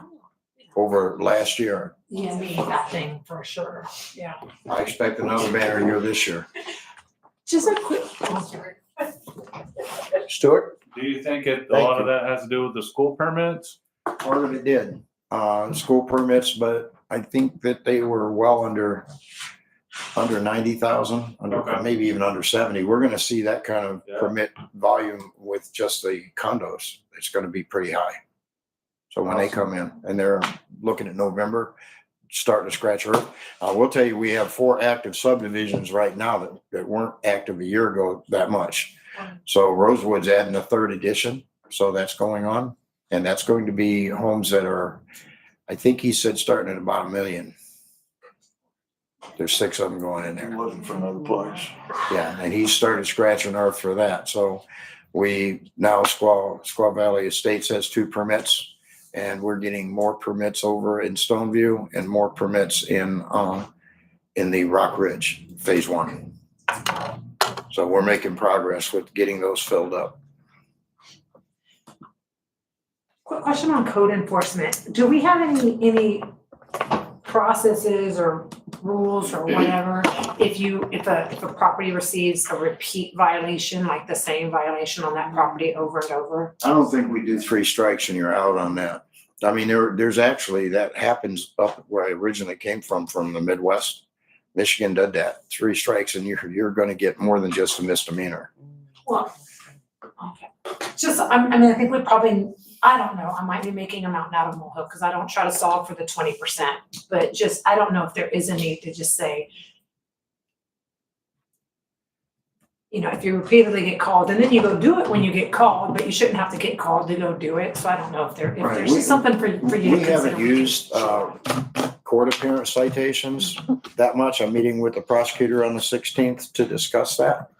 So we'll be discussing going forward whether or not we need to or not. I hope we never have to take them to prosecution, but if we do, that's an open option for us. And that's fines and court costs. Right. Okay. Anything else? Thank you. Appreciate you, Larry. Thank you, sir. Yes, thank you. Number 16, Convention and Visitors Bureau Director, Rita May.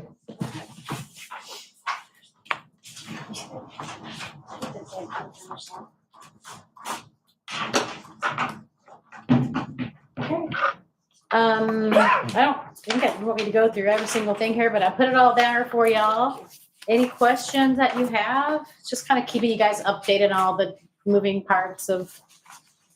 You know, I don't know what this ESPN thing is, but I watch a little ESPN. I'd be interested to know what you're doing there. It's ESPN, like Fossil Rim did a little bit of advertising this way and they had really good success, really great success with it. You can basically pick like, say, 25 of your target zip codes. You create basically a 15-second or 30-second commercial, but it runs like a commercial rather than an ad because it's like they can't change the channel.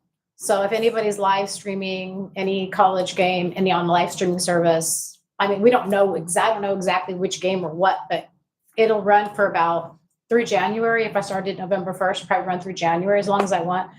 But they can actually tell you how many impressions they can get you for the money you want to spend. So if I'm going to give them $3,000 through January, they can guarantee me like 64,000 impressions of this ad inside of a stream game. So any streaming service, they could be watching it on Hulu or whatever. It could be on the big screen and they see a 30-second commercial for Glen Rose. I think it's pretty cool. Stuart? Are those where when you get like what they're going to be putting on there, of course, we're not going to be, I wouldn't think, shooting for this zip code, but can you have copies of those for us to share, social media, things like that? Of the ad? Yeah. Oh yeah, I mean the ad is what we're making to give to them. So Right. yeah, y'all can see it for sure. Okay. Oh yeah.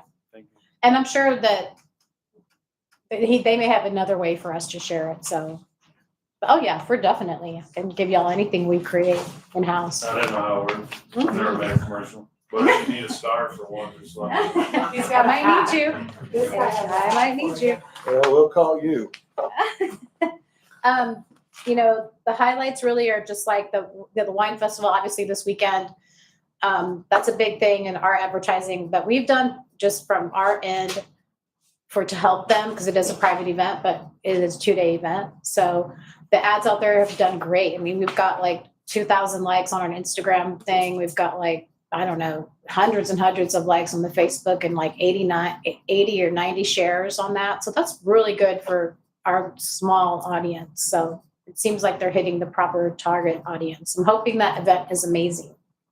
Really looking forward to that. And I got a family coming in, it's already there, coming in to stay for the weekend for Over Wine Fest, staying at Heather's place at the Bernard River House. And it's a big family. And they're coming here to specifically create family content. So I can create that family commercial and put that good old Glen Rose song on that, behind that for that specific thing. And then another girl's coming to get drone footage of the festival, drone footage of the park, and drone footage of the golf course. I can also start implementing that into video campaigns, YouTube shorts, and whatever.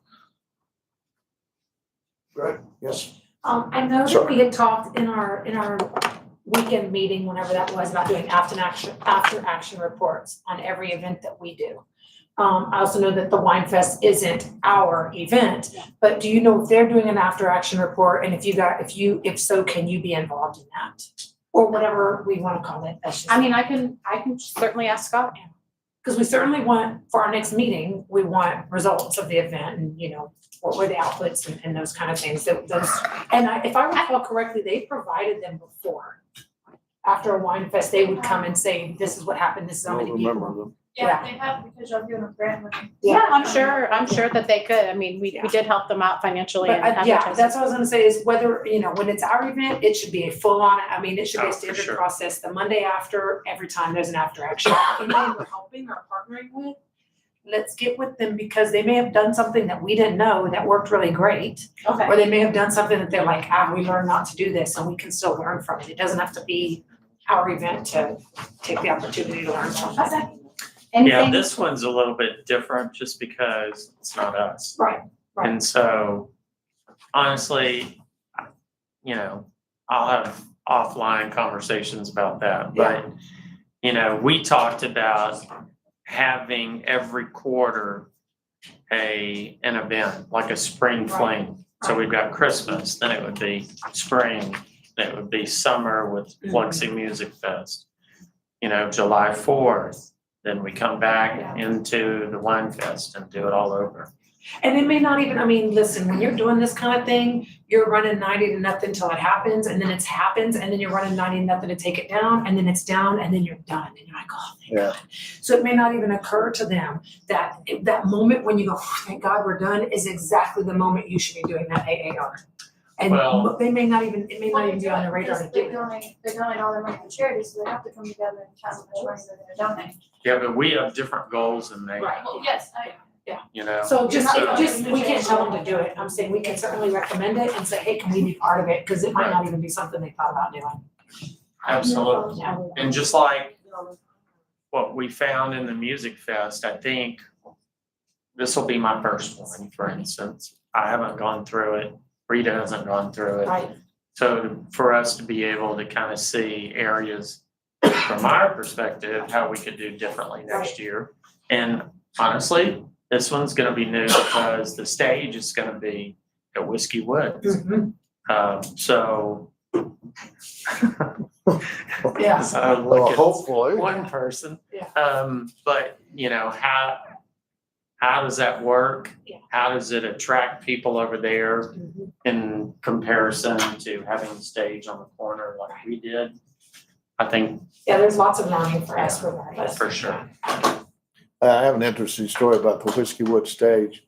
I was playing in an alumni golf tournament last Friday, and 12 people from that alumni event are coming down here because Whiskey Woods has the band coming out of Dallas, a really good band, When? on Friday. Oh, Yeah. really? Yeah, they Okay. have a pretty big band, pretty popular.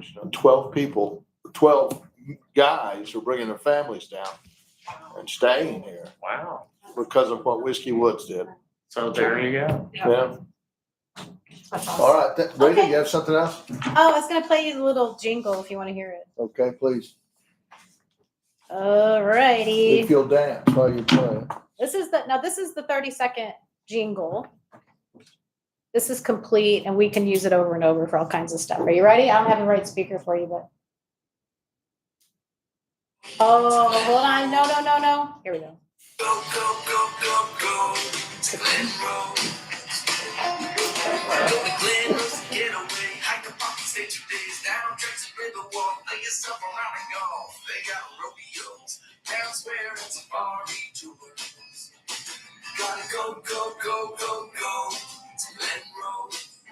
That's good.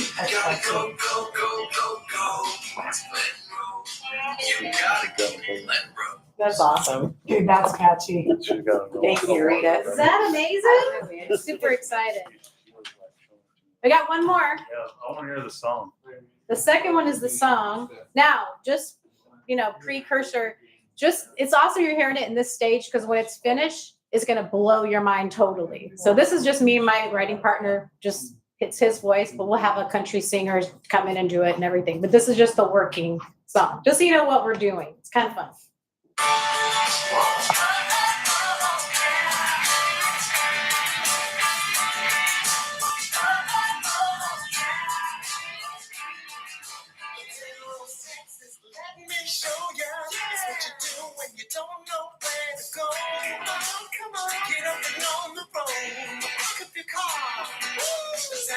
Jackson, rodeo action. You better know that with Texas tried and true, it's white and blue, it's waiting for you. Leave your footprints, bring your family. Do you need to take a selfie? Obviously. You gotta go to them roads, gonna touch your mouth, on so much good clean blood, we're so close. Gotta go to them roads, everybody knows the place where the love real close. Walk the town square with your game on and on. Your boss man knows us, small town Texas strong. Gotta go to them roads. Oh, yeah. Gotta go to them roads. That's awesome. That's awesome, Rita. Good job. That was really good. I have this picture of your husband, Dave, and putting him through all this. I'm wondering. Okay, city administrator, Troy, you have 3 minutes. Puppet tricks. Oh. Yeah. Thank you, Doug. You don't want to stay for mom. I don't blame you. I would too. I'll be careful when you get it. All right. Thank you. Okay, well, I'm just gonna start going over it. I put my September monthly report, so worked on the lane buildings, we did the environmental, we've got that being done right now. Obviously, meeting with the architect you heard about, we closed on the properties behind the building. Working on sign companies on town square buildings, believe it or not. It is much harder and takes a lot longer than what I ever could have imagined. So, and I don't know why, but there we go. I'm gonna email this to you. Okay, so obviously we know about the economic incentive with Bait. Still trying to attract some restaurants to the town square. And I think as we get into our next few meetings with planning and zoning, with the overlay district, these are gonna become even more important.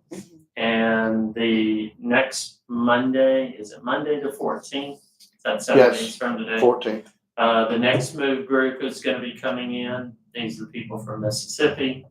So they're gonna try to meet with a banker, a candlestick maker, a banker, a realtor, and some of you guys. So, if you've got a few minutes and can talk to them, that would be great. It helps them prepare their report, and that's on inventory, that's on, industries.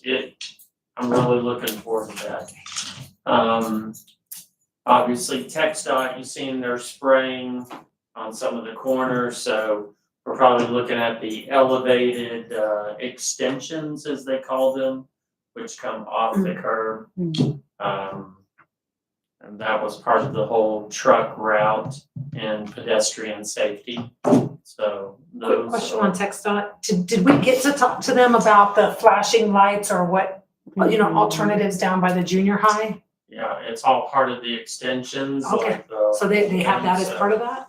Yep, Sweet as far as sauce. I know, that's still the plan, so. There's funding and things they have to look at. and- I will help pay for it. Okay, well, let them know. I mean, That may legit. help. I mean, right? I mean, I would help pay for it if it gets it done. Yeah, for Yeah. sure. Yep. Anyway, I will send this to you. Rita and I met with the city of Arlington. That's one of the outreach. And then we called on Fellowship Church, but those two specific markets are gonna be a big part of it. So I have here the River Walk. Since some people were curious about that. Can I, before you gloss by it, thank you for reaching out to the municipality and the church, like that is the next Yep. step that we need to make. And so, so it's huge that y'all have started that, cause that's, Well, Fridays and Saturdays are only gonna get us so Sure. much. So that's great that work has begun. Well, there's some tracking out there. We met with one of the, some cabins, I guess they are. Some of the owners this week or last week, and, they're able to track some of the prices. So like we have an average price for Airbnbs of $106 a night. That is low. so That's so cheap. low, yeah. It's so low. Yeah. We too low. Anyway, it's something that we definitely need to kind of target. And again, as we get into these discussions with the overlay district and Airbnbs, do we restrict them to the overlay downtown district? Then that could affect some of those. So that's just something to keep in mind. Let me just say the water district has done a fantastic job Above and beyond. Wow, with look at that. this, some of the flagstone that they're putting in. The sidewalks look amazing. So It's fantastic. it really is. This ball is awesome. So kudos to them. The Look steps. at that. That's great, Tony. Huh? So they're doing a first-rate job. So I told Kevin that we really appreciated it, and I just want to give him a shout out here. When it's done, can we do a Water little district. mini ribbon cutting with I think them? we And should. I mean, yeah, right? And this right here, I've got a landscaper that's given an estimate on putting river rock and some xeriscape landscape down there because it's under the trees. Nothing's going to really grow. But we can really make this whole area look first class. Oops. And that's it. So shout out to Water District. Great job. And that's what partnerships look like. So. Any other questions? Yeah, so, I love that they did that. That's wonderful. Where are we at on our side of it though? Cause when I was looking at the update, like TxDOT, we went to TxDOT for a permit.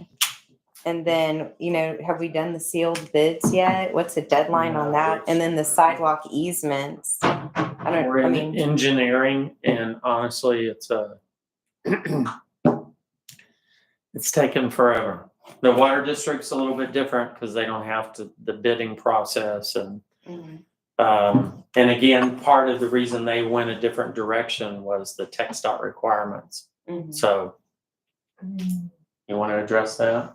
Yeah, so anything we do above, 50 grand has to go through this extensive process that takes a lot of time. Their thresholds are 150,000. And so he was able to say, I don't really need to go out for bids. I can do this, just hire a contractor and do this. So, he was kind of thinking he may want to put a sidewalk between the edge of the street and the parking lot. And TxDOT came back and said, well, you're going to have to add a 6-inch curb. Anything in our right of way, you're going to have to do all these other things. And so that's something, after speaking to our engineer, he said, well, I don't think that's accurate. And I said, well, you need to contact TxDOT in this area and find out their requirements. So that's the reason we want to get off of the right of way. So we're having to get easements from all the property owners, and that, then you have to get a surveyor out. Well, that takes time. So it's Well, 'cause- really just, Yeah, it was one of the property owners that came up to me and talked about how excited she was. she came out when the surveyor was out. Yeah, she said that. Yeah. Yeah, she's so stinking excited. Yeah. So I mean, when she approached me about a progress, I thought, well, I don't know. I mean, I know it's a lengthy process, but we've got the funding. The engineers have already said it. It's said that we're ready for sealed bids and that they're working on getting permits from TxDOT. I just didn't know, like, where are we with that? I mean, is that a year out? Well, it shouldn't be, but We thought we'd be well into it by now. So, Was that us getting the bids or was it TxDOT? I thought it was TxDOT. no, I mean, the engineer, that's part of his responsibilities is to put it out for bids, to advertise that, to make sure everything's done. When you say the legally. engineer, are you talking Chris or are you talking their No, engineer? it's Carlos? Freeman Milliken. Oh, okay. Yeah, that's right. Thank you. Carlos Aguilar, he came and Yeah. did a presentation. So do we just follow Yeah. up with him to see where he's at with it? We Because have been. he's doing we have been. it and he hadn't said anything recently? Yeah, well, they had some, I mean, like everybody else, they have some issues with personnel and, employment, getting people.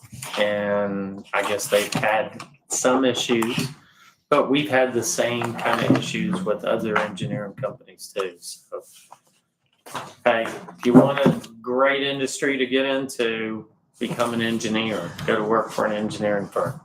Because right now they have more work than what they can do. So it's frustrating. So, but we're on them, I assure Are you. we paying them? I think we paid them some initial money, but I don't think. So they have no incentive to get this Oh, done. yeah, we haven't paid them for the whole job. Uh-huh. I mean, this is all work that's to be done, so. I'm telling you, just like the sign companies here, and I've gone to 5 different sign companies, it's crazy. And I don't know if it's just that DFW is consuming so many of these companies, but it's hard to get companies out here. So, anyway, but we are on them. Thank you, Jim. The last thing, the lights, we're talking about the website while Veronica's up here. But the lights will be, as of this time, we are still on for this weekend. The buildings are all done, Yeah. I believe. They're doing the meter loops. Oh, it's sure gonna be bright. Yeah, Yes, because it is. that one over there is real bright on its own. Well, compared to darkness, everything. I'm not complaining, I'm just telling you. Yeah, it's gonna be Listen. like, Legitimately, we need to check this street because there's a bunch of lights out on it. The street Whiskey Woods is on, fine, maybe. Oh, street lights? Yeah, Mm. because I stopped driving down the street because I'm convinced I'm gonna run somebody over.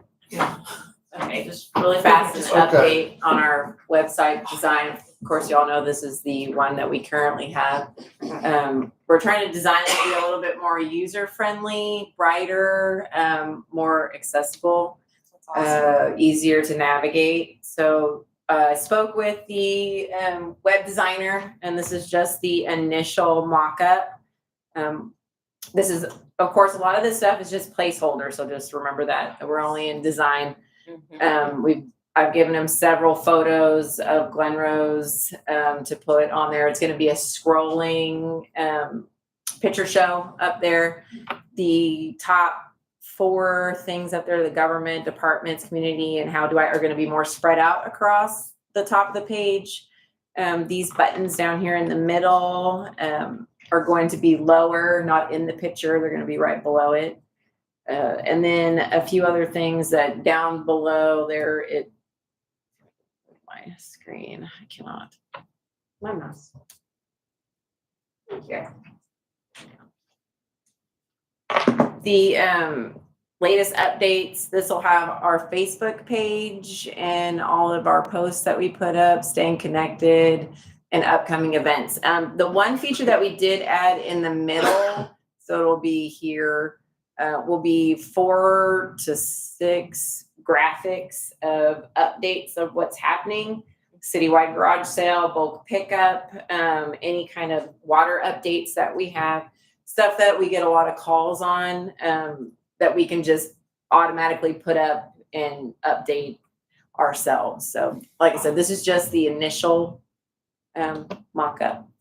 And it's got a link, like a sub-page, Yes. as we talked about earlier, to development services. But it'll have links to, Public Works, to HPC, to, parks maybe at some point, like what's going on at the parks.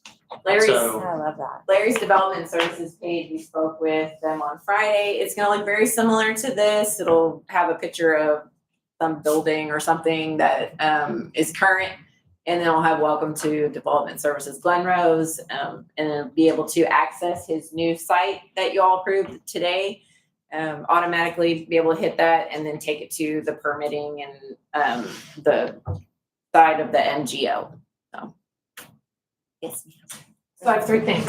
One, first off, whoever sent out the book, whoever remembered to send out the book, bless you.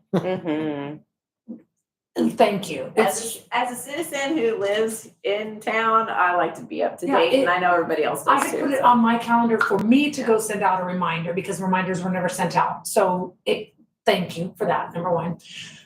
Number 2, what I would love on the front page is when we have a meeting, an upcoming meeting, for the link to that meeting to be there. Yes, we It do is a that. nightmare to try to find the links to meetings. That's number 2. And number 3, what I would love somewhere is a need help, want to help. I don't know, something like that, where we can have just a collection of all the local organizations that help people. Because I go back to the winter freeze that happened and nobody knew where to go to get help. And so everybody was just going on Facebook, and Pam in On the River was like, hey, I'm here to help. So everything went to her because no one knew where to go. And so I would love to have a page that's like, I need help with my electric bill. I need help with food. I need help with whatever. And then also then if you want to help someone, oh, I'm interested in helping this way.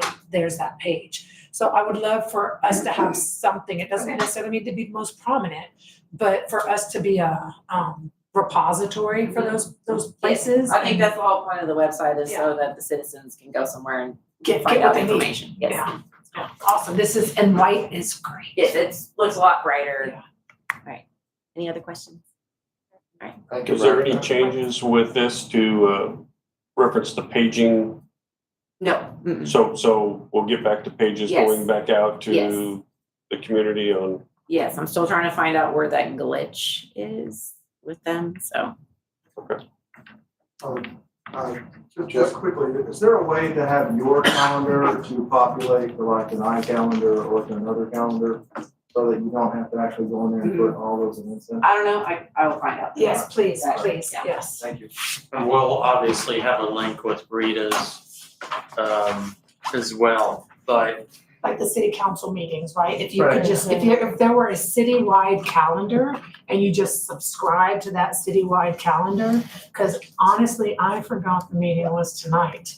Until Rich sent a text and I was like, oh, my fault. It was on my calendar. I thought I made a mistake and put it back to Tuesday. But just a subscribed calendar would be wonderful for all the stuff going on, then all our events, all that good stuff. That would be cool. All right. Any other business? I just wanted to say thank y'all to all of y'all and all the hard work y'all done. The city looks phenomenal and y'all are doing a great job. thank you. For your support of us, we're good. Thank you, Emily. Yes, Yes. Emily has picked up a lot of stuff and is doing a great job at it. I must say. All right, then I will officially adjourn this meeting at 8:19 PM.